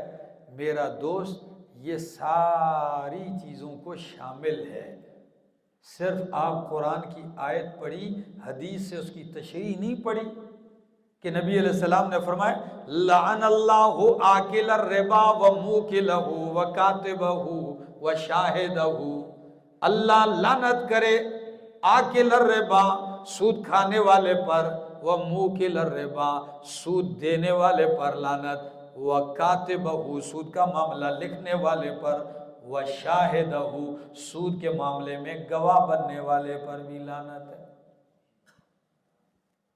ٹھیک ہے جی۔ فرمایا وہ لوگ جو سود کھاتے ہیں ان کا انجام کیا ہوگا؟ لا یقومون، یہ نہیں اٹھیں گے قیامت والے دن مگر اس شخص کی طرح جس کو پاگل بنا دیا ہو، خبتی کر دیا ہو، کس نے؟ شیطان نے، چھونے سے۔ آیت پوری کرتا ہوں، وضاحت کرتا ہوں۔ ذالک، یہ اس وجہ سے، بِأَنَّهُمْ، کہ بے شک یہ سود خور، قالو، کہتے تھے، انما البیع، کہ بے شک تجارت، مثل الربا، خرید و فروخت، مثل الربا، سود کی طرح ہے، وَأَحَلَّ اللَّهُ الْبَيْعَ وَحَرَّمَ الرِّبَا، حالانکہ حلال کیا ہے اللہ نے خرید و فروخت کو، وَحَرَّمَ الرِّبَا، اور حرام کیا ہے سود کو۔ میری طرف دیکھو، سود خور قیامت والے دن اٹھے گا کس کی طرح؟ جس بندے کو جن چڑھ جائیں، پیریانے، جس کو جن چڑھ جائیں، تو آپ نے عموماً دیکھا ہوتا ہے جن کو جن چڑھتے ہیں ان کا کیا حالت ہوتی ہے، اپنے ہاتھوں کو کھاتے ہیں، پاؤں کو چک لڑتے ہیں، ٹھیک ہے نا، ادھر گر رہا ہے ادھر گر رہا ہے، پاگلوں کی طرح پورا مجمع چمٹا ہو تو وہ ایک اپنی حالت سے باہر ہوتا ہے۔ یہ سود خور بھی ایسے ہی اٹھے گا، کیوں کہ اس نے بھی جگہ شگہ نہیں دیکھی، حلال حرام بس حیا ادھر سے حیا ادھر سے، ٹھیک ہے نا۔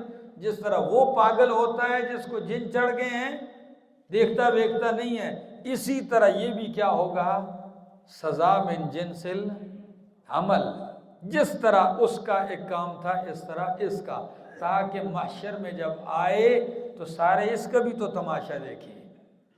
دوسری توجیہ، دوسری بات کہ جن چمٹتے ہیں، یہ بات بھی کافی بحث ہے اس میں کہ جو تشبیہ دی ہے تو کیا جن چڑھتے ہیں کسی انسان کو، چمٹتے ہیں؟ تو کچھ لوگ کہتے ہیں کہ ہاں چمٹتے ہیں، داخل بھی ہوتے ہیں۔ دلیل کیا دیتے ہیں؟ ان الشیطان یجری من الانسان مجری الدم، کہ انسان کے رگوں میں شیطان اس طرح دوڑتا ہے جس طرح خون دوڑتا ہے، ٹھیک ہے۔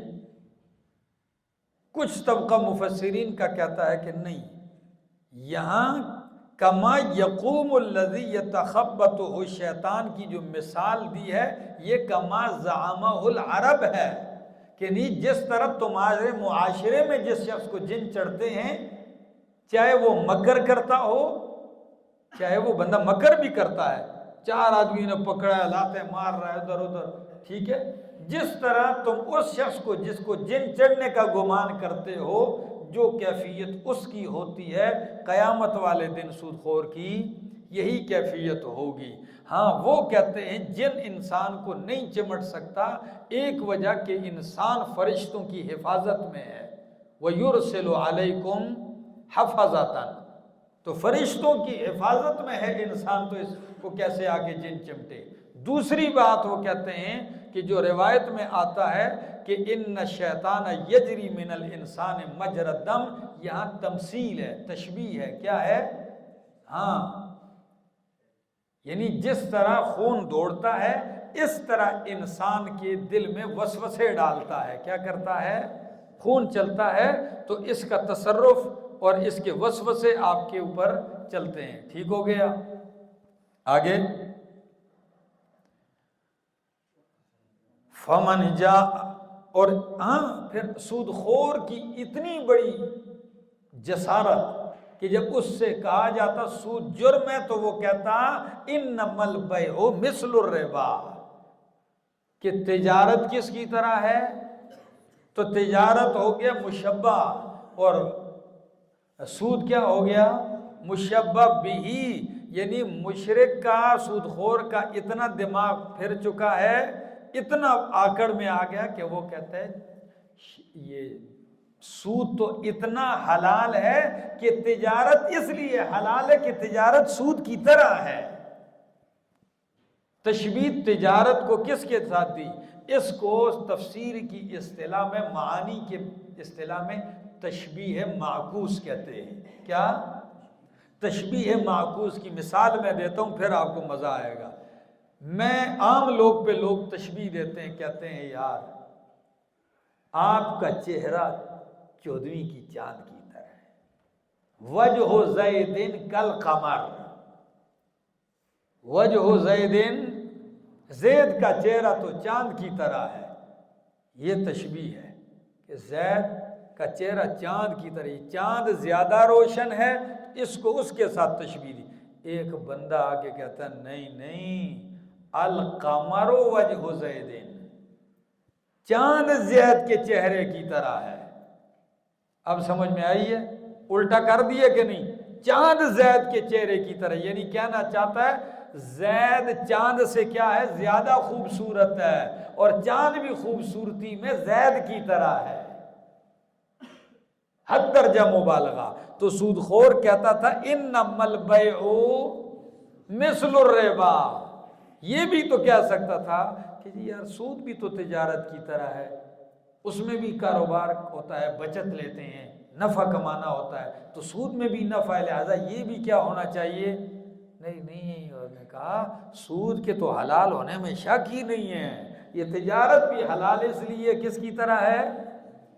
انما البیع مثل الربا، حالانکہ وَأَحَلَّ اللَّهُ الْبَيْعَ، اللہ نے حلال کیا ہے تجارت کو، حرام کیا ہے سود کو۔ فمن جاءہ موعظۃ، پر جس کے پاس آ گئی نصیحت اس کے رب کی طرف سے، فانتہا، پس وہ رک گیا، فلہ ما سلف، تو اس کے لیے وہ کچھ ہے جو اس نے کمایا، جو پہلے ہو گیا وہ اصل مال اس کا ہے، وامرہ الی اللہ، اور اس کا معاملہ آخرت کا اللہ کی طرف سپرد ہے، ومن عاد، اور جس نے دوبارہ رجوع کیا، یعنی دوبارہ حلال جانا اور پھر سود کا کاروبار کرتا رہا، فاولئک اصحاب النار، پس یہی لوگ آگ والے ہیں، ہم فیہا خالدون، یہ اس میں ہمیشہ رہیں گے۔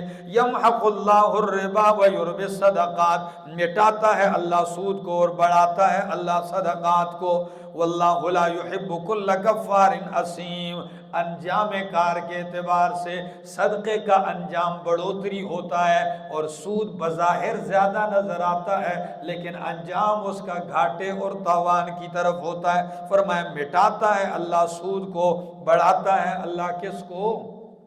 صدقات کو، اور اللہ پسند نہیں کرتا ہر کفار ناشکرے کو، اسیم گناہگار کو۔ ان الذین آمنوا، بے شک وہ لوگ جو ایمان لائے اور عمل کیے نیک صالح، واقاموا الصلاۃ، اور نماز قائم کی، وآتوا الزکوٰۃ، اور زکوٰۃ ادا کی، تو ان کے لیے ان کا اجر ہے ان کے رب کے یہاں، ان پہ کوئی خوف نہیں ہوگا اور نہ وہ غمگین ہوں گے۔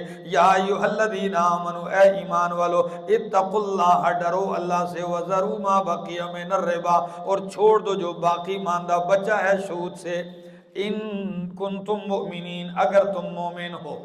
سود کی حرمت آئی۔ اب اگر ایک آدمی کہتا ہے جی میرے پیسے تو چل رہے مارکیٹ میں، فلاں نے میرے 2 سال سے پیسے لیے ہوئے ہیں، وہ تو مجھے ملنے والے ہیں، تو اس کا کیا بنے گا؟ فرمایا ذروا ما بقی من الربا، حکم آ گیا، اب جو آپ کو باقی ملنے ہیں اس کو کیا کر دو؟ کچھ بھی نہیں لینا، ضرور ترک کر دو، ما بقی من الربا، جو باقی بچا ہے کس سے؟ آئندہ کے لیے تو تم نہیں کرتے ہو نا، لیکن جو بچ چکا ہے، لگا ہوا ہے، یہ بھی چھوڑ دو اگر تم مومن ہو۔ فرمایا فَإِن لَمْ تَفْعَلُوا، اگر ایسا نہیں کرو گے تو فَأْذَنُوا بِحَرْبٍ مِّنَ اللَّهِ، اعلان جنگ ہے اللہ کی طرف سے۔ سن لو اعلان جنگ، کیا؟ یا بعض قراتوں میں فَأْذِنُوا، زال کے کسرے کے ساتھ، تو اس وقت معنی ہوگا خبردار کر دو، باقی لوگوں کو بھی کہہ دو، کس چیز کا؟ جنگ کا۔ کس کی طرف سے؟ اللہ اور اس کے رسول کی طرف سے۔ یہ قرآن کی آیت حق اور سچ ہے کہ نہیں؟ تو جو ملک مسلمان کہلوائیں اور ملک میں سود ہو رہا ہو اور سرکاری طور پر ہو رہا ہو، وہ ترقی کر سکتا ہے؟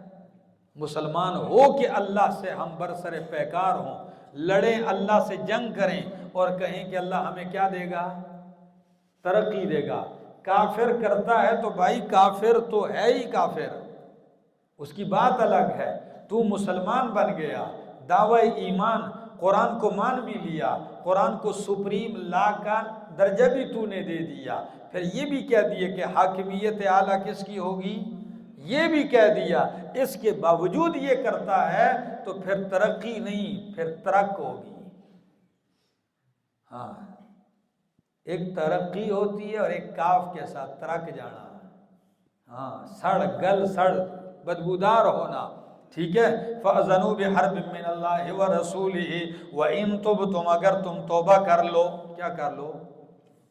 توبہ کر لو، دروازہ بند نہیں کیا، توبہ کر لو، تو فَلَكُمْ رُؤُوسُ أَمْوَالِكُمْ، تمہارے لیے تمہارے اصل مال ہیں، کیا ہیں؟ یعنی جو سود پہ دیا تھا، نفع نہیں لوگے، اپنا اصل مال کیا کر سکتے ہو؟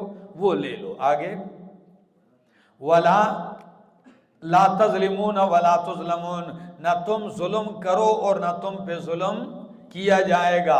وَإِنْ كَانَ ذُو عُسْرَةٍ، اب ایک بندہ کہتا جی میں نے تو سود پر پیسے کسی کو دیے ہوئے تھے، سود تو نہیں لیتا ہوں، جا کے اس کو پکڑتا ہے میرے پیسے واپس کر، تو اب اس ایک کو تو سہولت مل رہی ہے، اس دوسرے کا بیڑا غرق ہو رہا ہے۔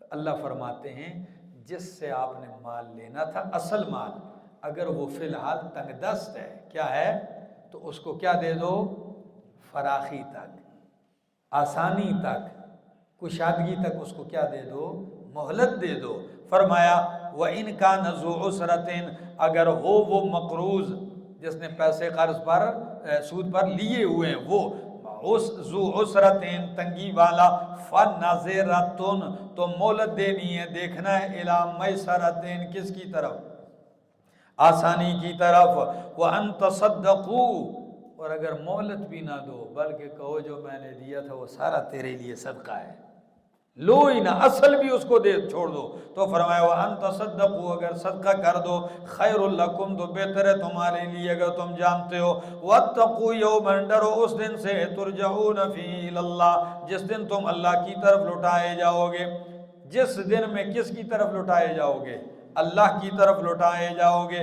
مفسرین فرماتے ہیں کہ نبی کریم صلی اللہ علیہ وسلم کی وفات کے سب سے آخر میں نازل ہونے والی آیت یہ ہے، سب سے آخری آیت جو اتری ہے وہ یہ ہے۔ بعض نے 29 دن لکھے ہیں، بعض نے 7-8 دن بھی لکھے ہیں۔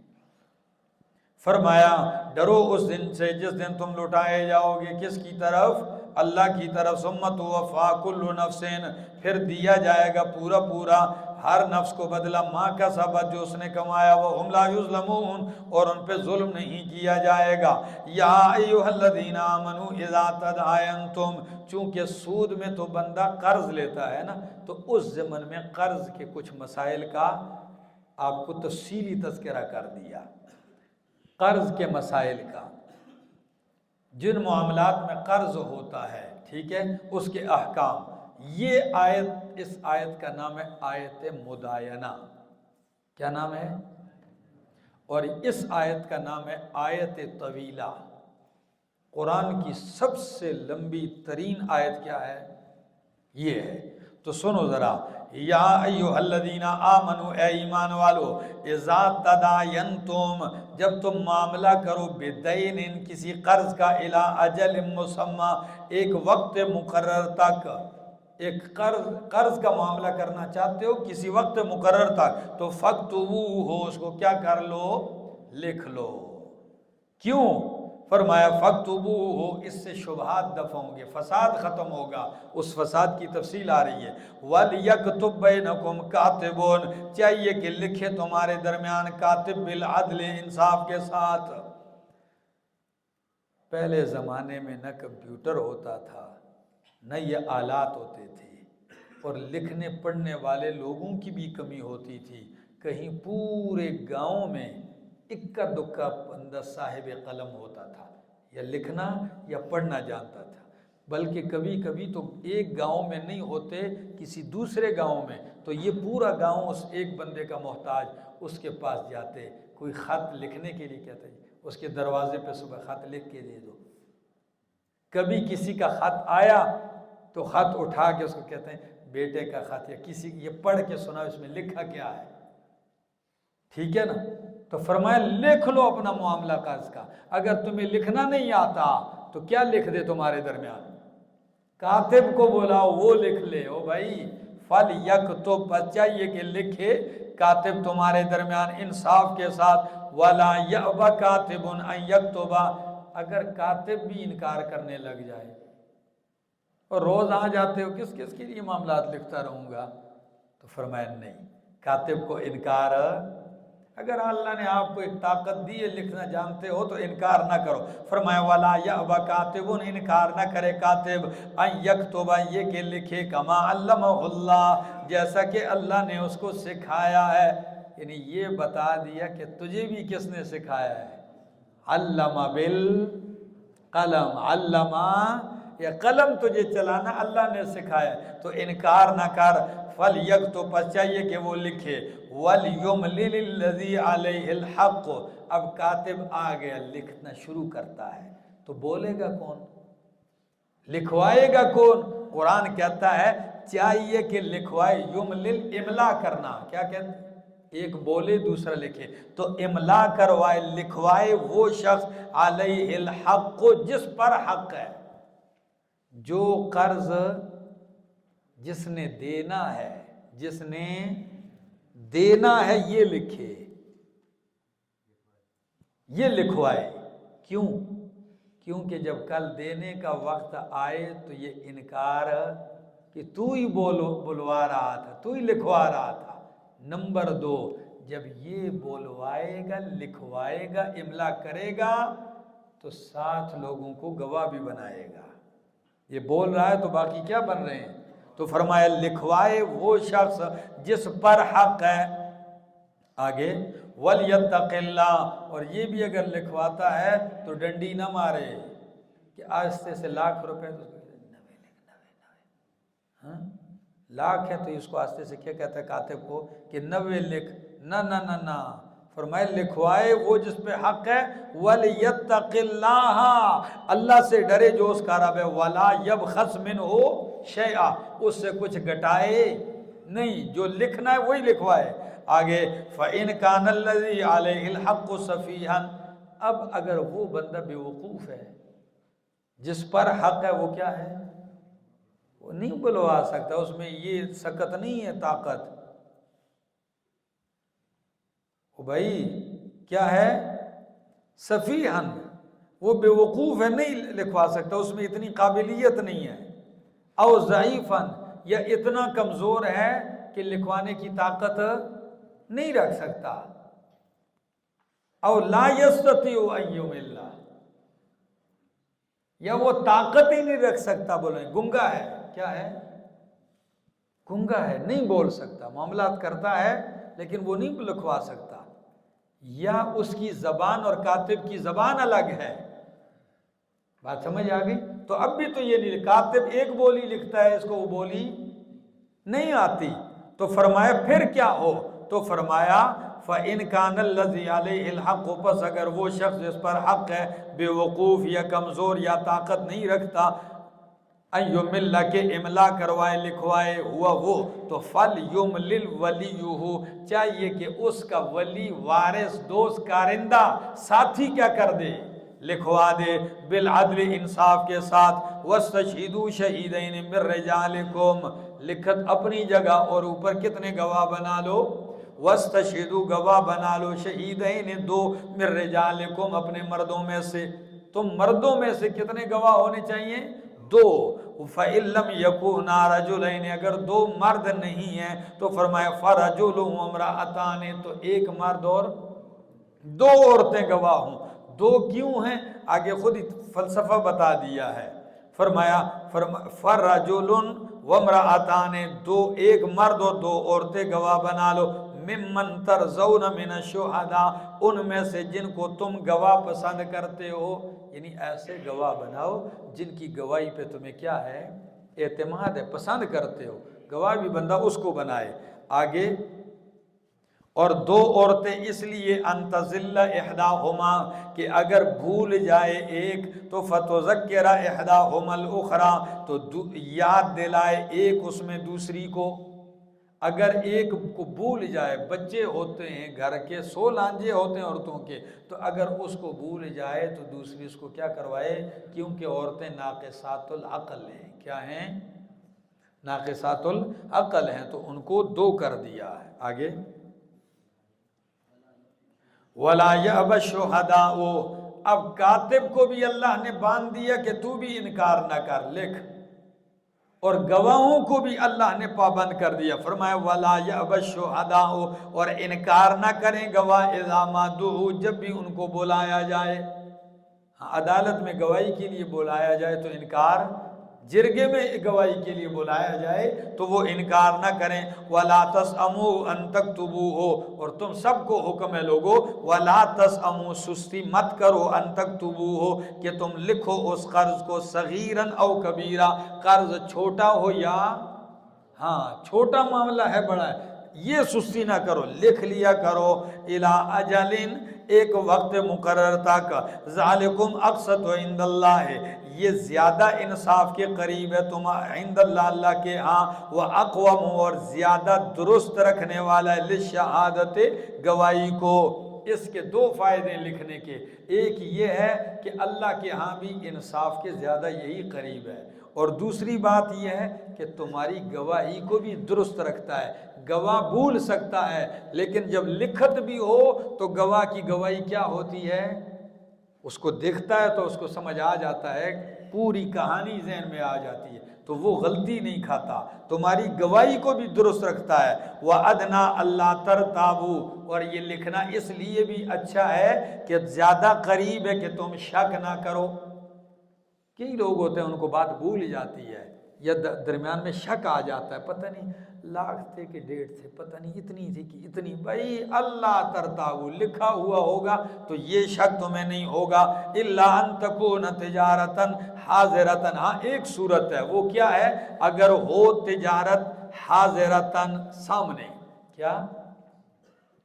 بالکل یہ پیسے ہیں اور یہ چیز لینی ہے، یہ لو 100 روپے، لو 100 روپے کے ٹماٹر دو. تو اب اس کو اگر تم نہیں لکھتے ہو تو کوئی حرج نہیں ہے. فرمایا الا ان تکون تجارتن، مگر یہ کو کہ ہو تمہارا سودا تجارت معاملہ حاضرتن، تیار سامنے.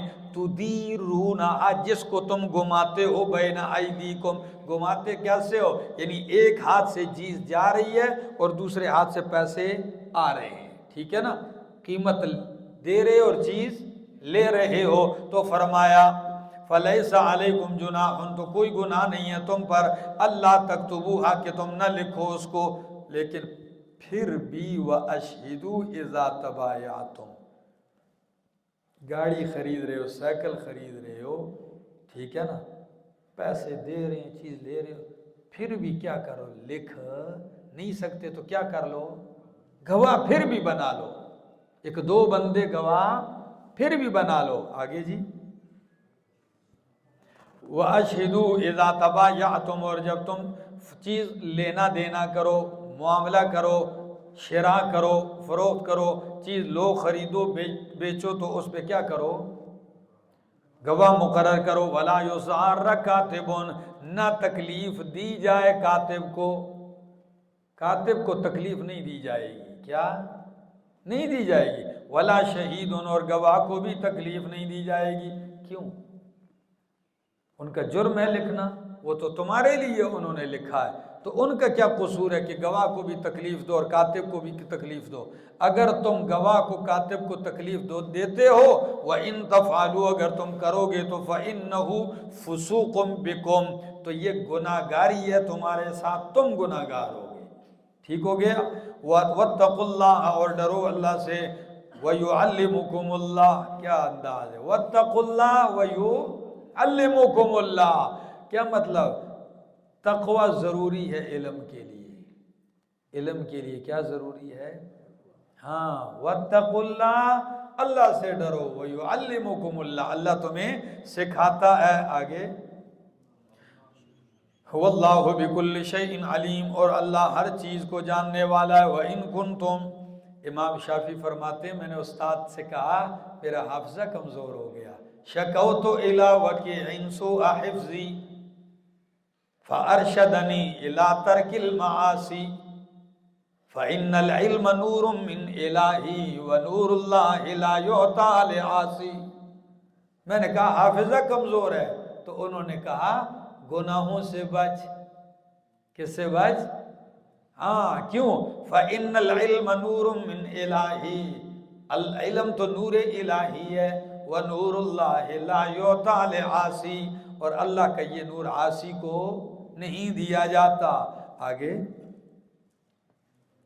لِلَّهِ مَا فِي السَّمَاوَاتِ وَمَا فِي الْأَرْضِ، پوری سورت کا تتمہ. اچھا آگے پہنچ گیا. فرمایا وَإِن كُنتُمْ عَلَىٰ سَفَرٍ، اگر تم سفر پر ہو، وَلَمْ تَجِدُوا كَاتِبًا، اور نہ پاؤ لکھنے والا. کبھی کبھی انسان سفر میں ہوتا ہے، کچھ معاملہ ایک دو بندے کرنے لگ جاتے ہیں، وہاں کاتب نہیں ہوتا. اب کیا کریں؟ فرمایا اگر نہ پاؤ تم کاتب، فَرِحَانٌ مَقْبُوضَةٌ، تو گروی ہے قبضے میں دی ہوئی. کیا چیز ہے؟ رہن ہے قبضہ میں دی ہوئی. او میرا دوست، میں نے آپ سے کہا مجھے سائیکل دے دو، بس راستے میں جا رہا تھا، مجھے سائیکل چاہیے، بس پیدل نہیں جا سکتا ہوں. سودا طے ہو گیا. اب آپ کہیں یہ آپ پتہ نہیں سائیکل لے کے بھاگ جائیں پھر پتہ ہی نہ ہو، وہ بھائی آپ کے پیسے مہینے بعد دے دوں گا، نہیں مجھے اعتماد نہیں ہے، کاتب بھی کوئی نہیں۔ اور میں نے کہا میری گھڑی بڑی قیمتی گھڑی ہے، یہ لے لو، یہ رہن رکھ لو۔ سائیکل لے آیا، گھڑی آپ کے پاس چھوڑی، یہ رہن ہے، جس دن آپ کے پیسے لے آیا تو اپنی گھڑی واپس لے لوں گا۔ او میرا دوست، سمجھ میں آیا؟ یہ اعتماد کے لیے اور اگلے کو باندھنے کا یہ کیا ہے؟ طریقہ ہے۔ تو فرمایا فرحان، پس رہن ہے مقبوضۃ، قبضے میں دی ہوئی، فَإِنْ آمَنَ بَعْضُكُمْ، اور اگر تم میں سے ایک دوسرے پر کبھی اعتماد کریں، کیا کریں؟ ایک دوسرے کو امانت دار ٹھہراؤ، بھائی میں تجھے امانت دار سمجھتا ہوں یار، آپ جیسے بندوں سے میں رہن لیتا پھروں۔ تو سنو قرآن اس کا بھی ذکر کرتا ہے، فَإِنْ، کیا الفاظ ہیں؟ فَإِنْ آمَنَ بَعْضُكُمْ بَعْضًا، اگر امانت دار ٹھہرائیں تمہارے بعض کو، اعتماد کریں تمہارے بعض پر، تو فرمایا فَلْيُؤَدِّ الَّذِي، چاہیے کہ ادا کرے وہ شخص، اؤتمن امانتہ، جس کو امانت دار ٹھہرایا گیا ہے، امانتہ، اس کی امانت کا۔ کسی شخص نے آپ کو اپنی امانت پہ امانت دار ٹھہرایا ہے تو اب آپ کو چاہیے کہ اس کو کیا کرو؟ ادا کرو۔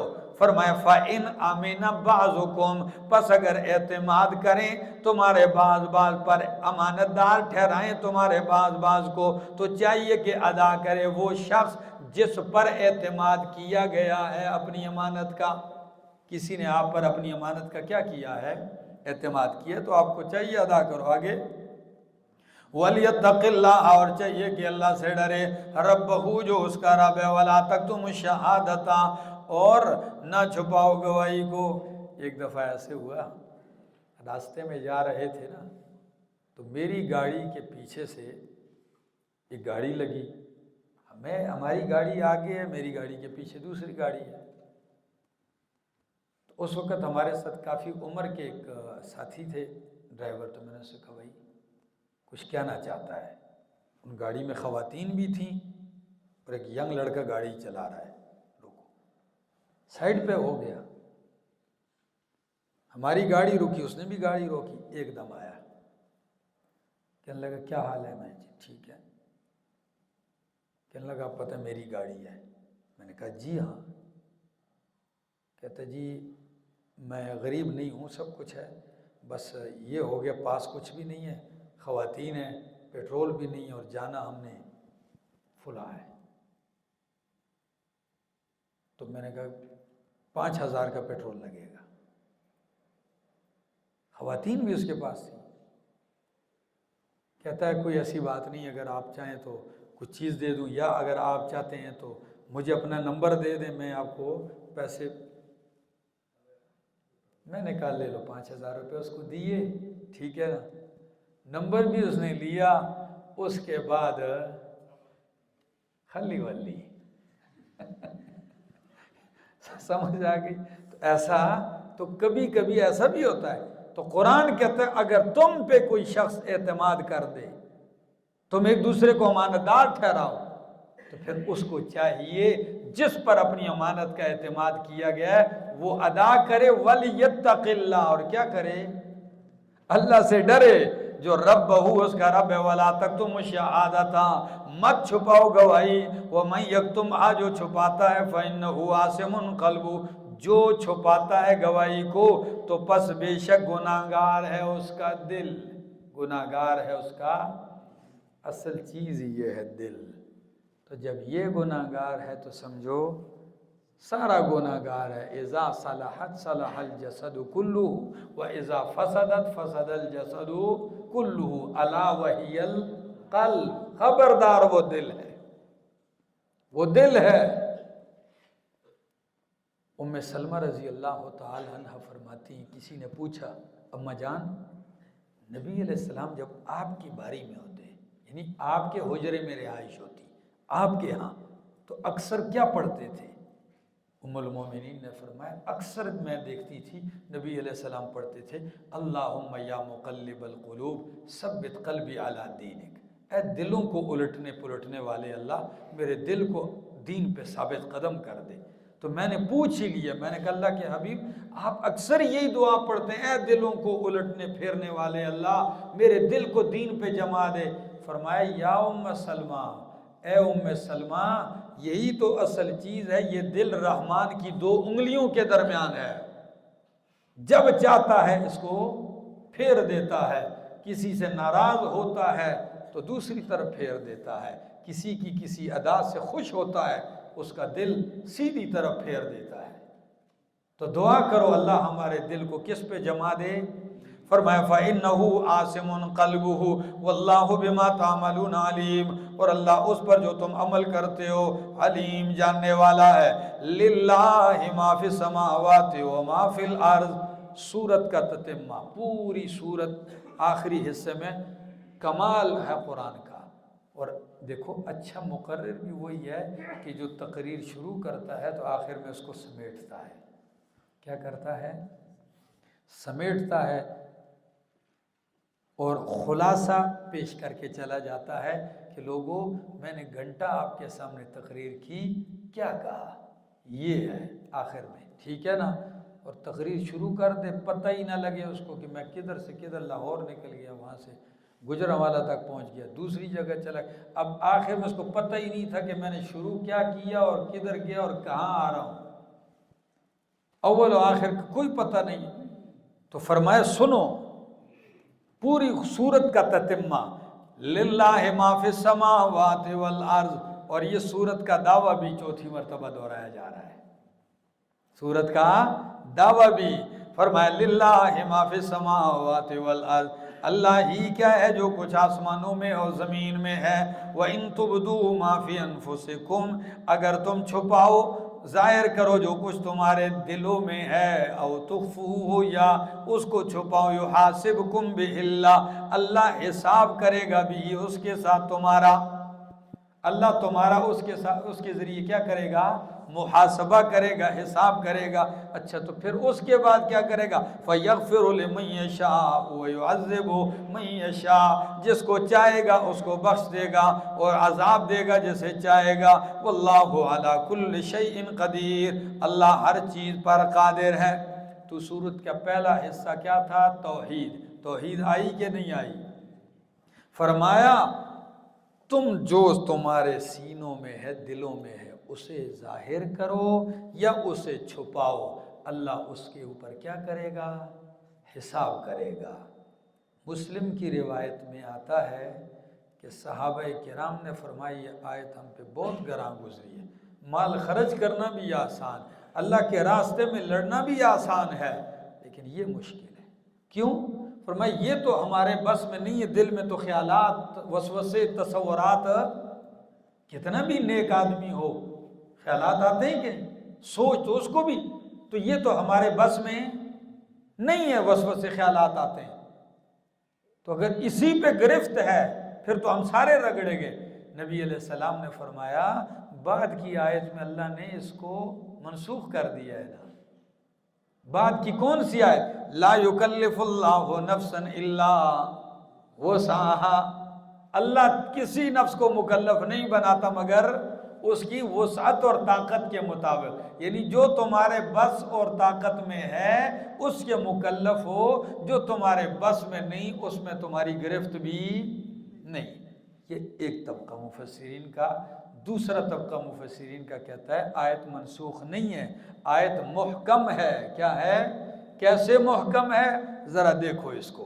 وہ فرماتے ہیں ان تبدو ما فی انفسکم، اور یہ معنی امام ابو حیان اندلسی نے البحر المحیط میں کیا ہے، علامہ ماوردی بھی ذکر کرتے ہیں النکت والعیون میں، دیگر بھی۔ ذرا لفظ پہ غور کرو، کیا کہتے ہیں؟ ان تبدو ما فی انفسکم، اگر تم ظاہر کرو جو تمہارے دلوں میں ہے، نفاق یا اخلاص، کیا؟ نفاق یا اخلاص، او تخفوہ، یا اس کو چھپاؤ جو تمہارے دل میں نفاق یا اخلاص ہے، تو اللہ اس کے ساتھ تمہارا حساب کرے گا۔ تو نفاق کدھر ہوتا ہے؟ دل میں ہوتا ہے، اس کو ظاہر کرو یا چھپاؤ، حساب اس کا ہوگا۔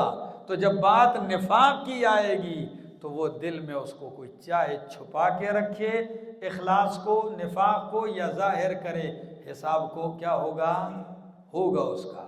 ایک دوسری توجیہ فرمایا کہ تم عقیدہ توحید یا شرک ظاہر کرو یا اس کو کیا کرو، چھپاؤ۔ تو عقیدہ شرک ایک بندے نے اندر چھپایا ہوا ہے، اب کیا اس کا حساب نہیں ہوگا؟ یحاسبکم بہ اللہ، اس کا بھی کیا ہوگا؟ بات سمجھ میں آ رہی؟ تو پہلی توجیہ تھی نفاق اور اخلاص کی، فرمایا ان تبدوا ما فی انفسکم، اگر تم ظاہر کرو جو تمہارے دلوں میں نفاق یا اخلاص، یا اس کو چھپاؤ جو تمہارے دلوں میں نفاق اخلاص ہے، اللہ حساب لے گا اس کے ذریعے تمہارا۔ فَيَغْفِرُ لِمَن يَشَاءُ وَيُعَذِّبُ مَن يَشَاءُ، جس کو چاہے گا بخش دے گا، جس کو چاہے گا کیا کرے گا؟ عذاب دے گا۔ واللہ علی کل شیء قدیر، اور اللہ ہر چیز پر قادر ہے۔ آمن الرسول بما انزل الیہ من ربہ والمؤمنون، آخری دو آیتیں ہیں کیا؟ پوری سورت کا نچوڑ، پوری سورت کا نچوڑ۔ اللہ فضیلت بڑی ہے ان دو آیتوں کی۔ نبی علیہ السلام نے فرمایا عرش کے نیچے کے خزانے سے اللہ نے یہ دو آیتیں مجھے دی ہیں۔ ایک دوسری حدیث میں معراج کی رات نبی اکرم صلی اللہ علیہ وسلم کو اللہ نے تحفے دیے۔ کیا دیے؟ آپ نے بھی اللہ کی بارگاہ میں تحفے پیش کیے، التحیات للہ والصلوات والطیبات۔ تو اللہ نے بھی آپ کو تحفے دیے۔ آپ کو تحفہ کیا دیا؟ السلام علیک ایھا النبی ورحمۃ اللہ وبرکاتہ، اور آپ کی امت کے لیے بھی تحفہ دیا۔ وہ کیا؟ 50 نمازوں کا تحفہ اور سورہ بقرہ کی آخری دو آیتوں کا تحفہ۔ سورہ بقرہ کی ان آخری دو آیتوں کا تحفہ۔ 1 گھنٹے کا بیان میرا ہے اس پہ، تو 2 آیتوں کا تحفہ۔ ایک اور حدیث سن لو، نبی علیہ الصلوۃ والسلام نے فرمایا جو سورہ بقرہ کی آخری یہ 2 آیتیں رات کو پڑھ لے کفتہ ہو، یہ اس کے لیے کافی ہو جائیں گی۔ رات کو یہ 2 آیتیں پڑھ لے تو کفتہ ہو، پڑھنے والے کے لیے کافی ہو جائیں گی۔ کس طرح کافی ہو جائیں گی؟ پوری رات کی عبادت کے لیے کافی ہو جائیں گی۔ کفتہ ہو کس لیے کافی؟ ساری رات اس کی حفاظت کے لیے کافی ہو جائیں گی۔ کا فتح ہو کس کے لیے کافی ہو جائیں گی؟ قیام اللیل سے کافی ہو جائیں گی، غافلین سے نکلنے کے لیے کافی ہو جائیں گی۔ یعنی رات کو سو کے گزار دی، پوری رات 2 آیتیں پڑھی، غافلین میں شمار نہیں ہوگا۔ یہ 2 آیتیں پڑھنا اس کے لیے کیا ہو جائیں گی؟ کافی۔ فرمایا آمن الرسول بما انزل الیہ، ایمان لائے رسول اس پر جو نازل کیا گیا ہے اس کی طرف۔ سورت کے اول میں کیا کہا تھا؟ فرمایا الذین یؤمنون بالغیب ویقیمون الصلاة ومما رزقناہم ينفقون والذین یؤمنون بما انزل الیک، والذین یؤمنون بما، ہاں وہ لوگ جو ایمان لاتے ہیں اس چیز پر میرا پیغمبر جو آپ کی طرف اتارا۔ تو سورت کے شروع میں فرمایا جو آپ کی طرف اتارا گیا اس پر ایمان لاتے ہیں مومنین۔ ادھر آخر میں فرمایا کہ جو رسول کی طرف اتارا ہے رسول خود بھی اس پر ایمان لاتا ہے۔ بات سمجھ میں آ گئی؟ آمن الرسول بما انزل الیہ والمؤمنون، اور مومن بھی اس پر ایمان لائے۔ کلن آمنا، سارے کے سارے کیا کیے کر گئے ہیں؟ ایمان لے آئے۔ باللہ اللہ پر، والملائکۃ فرشتوں پر، وکتبہ اللہ کی کتابوں پر، ورسلہ اور اللہ کے رسولوں پر۔ دیکھو پوری پیچھے تفصیل گزری ہے۔ تلک الرسل فضلنا بعضهم علی بعض، ادھر ایمان کا ذکر، تفضیل کا ذکر، اور ادھر فرمایا ایمان کے ساتھ ساتھ کہتے ہیں لا نفرق بین احد من رسولی، کہ ہم اللہ کے رسولوں میں سے کسی ایک کے درمیان بھی تفریق کا کیا مطلب میں نے ادھر بتایا تھا کہ ایک کو مانو اور ایک کا انکار کرو، یہ تفریق ہے۔ اللہ کو ایمان کون سا معتبر ہے اللہ کے ہاں؟ تفریق والا، ایک نبی کو مانو اور دوسرے کا انکار نہیں، سب پر، وَكُتُبِهِ وَرُسُلِهِ، سارے رسولوں پر ایمان، اور ایمان کیسا؟ لَا نُفَرِّقُ بَيْنَ أَحَدٍ مِّن رُّسُلِهِ، ہم فرق نہیں کرتے، تفریق نہیں کرتے، بین احدٍ، کسی ایک کے درمیان اس کے رسولوں میں سے، وقالو، اور یہ ایمان والے کہتے ہیں سمعنا، ہم نے سن لیا، ایسا نہیں جس طرح یہودیوں نے کہا سمعنا وعصینا، پوری صورت کے ساتھ ربط ہے، انہوں نے کیا کہا تھا؟ سمعنا وعصینا، سن لیا نافرمانی کی، یہ ایسے نہیں کہتے، یہ کہتے ہیں سمعنا اطعنا، ہم نے سن لیا اور ہم فرما برداری کرتے ہیں۔ اور ایسا بھی نہیں، ان سے کہا گیا کہ مغفرت کی دعا مانگو تو وہ کہتے ہیں حتتن کی جگہ حنتتن، کیا کہتے تھے؟ تو یہ حنتتن کہنے والے نہیں ہے، بلکہ یہ کہتے ہیں غفرانکا، اللہ ہم تیری مغفرت اور بخشش کے طلبگار ہیں، غفرانکا اے نطلب غفرانکا، تو اس سے تیری مغفرت چاہتے ہیں، اللہ مغفرت مانگتے ہیں، بخشش چاہتے ہیں، ربنا اے ہمارے رب، وَإِلَيْكَ الْمَصِيرُ، اور تیری ہی طرف ہم نے لوٹ کر آنا ہے۔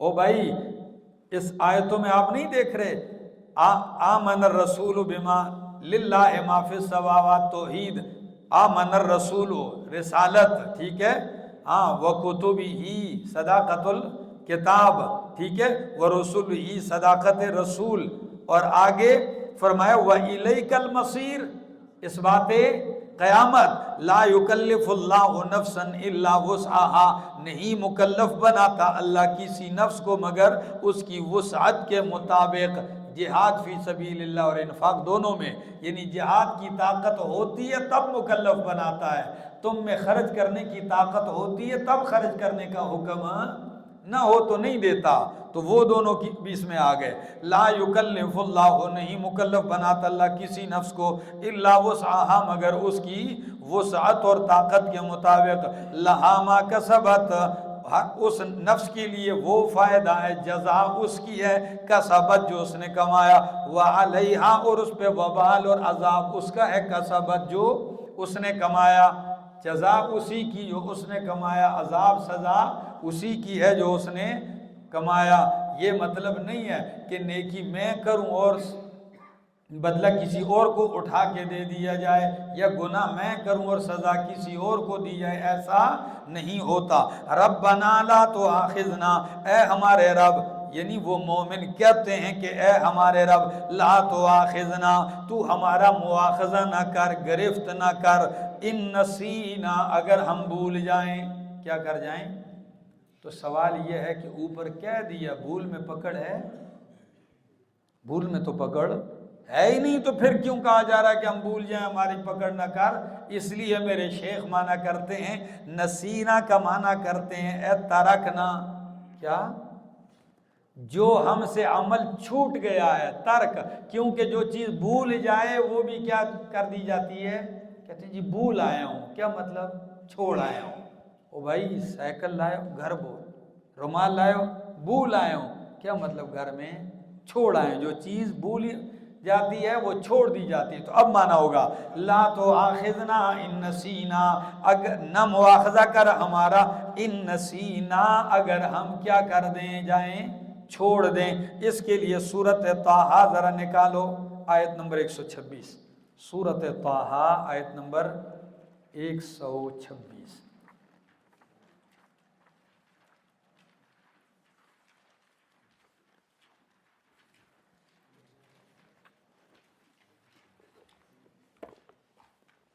کیا الفاظ ہیں؟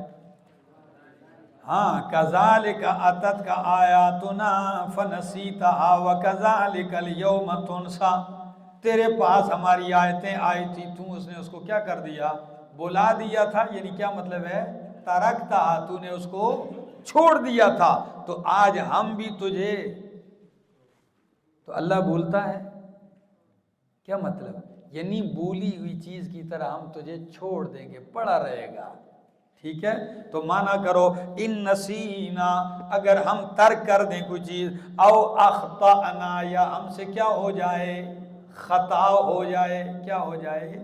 ہاں یعنی جو نہیں کرنا تھا وہ کر بیٹھیں، جو کرنا تھا اس کو ترک کر دیں، اس پہ بھی مواخذہ نہ کر، اور جو نہیں کرنا تھا وہ کر بیٹھیں اللہ اس پہ بھی گرفت نہ کر۔ ربنا اے ہمارے رب، ولا تحمل علینا اور نہ ڈال ہمارے اوپر اسرا بوجھ کما حملتہ علی الذین من قبلنا جس طرح کہ تو نے ڈالا تھا ہم سے پہلے لوگوں پر۔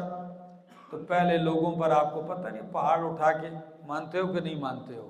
نہیں مانتے ہو، ٹھیک ہے نا، سختیاں ہوئیں، جس کو وہ پھر پورا کر سکے ایسے عہد و پیمان میں جکڑے گئے کہ وہ پورا نہ کر سکے۔ اللہ ہم پہ اس قسم کا بوجھ نہ ڈال۔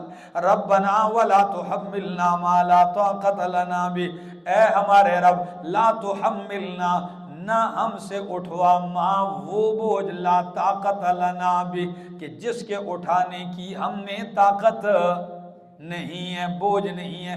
واعف عنا درگزر کر دے ہم سے، واغفر لنا بخش دے ہمیں، ورحمنا رحم کر دے ہم پہ، انت مولانا تو ہی ہمارا مولا ہے، تو ہی ہمارا کارساز ہے، فانصرنا علی القوم الکافرین پس تو ہماری مدد کر کافر قوم کے مقابلے میں۔ کس کے مقابلے میں؟ کافر قوم کے مقابلے میں۔ پڑھتے ہیں یا بس؟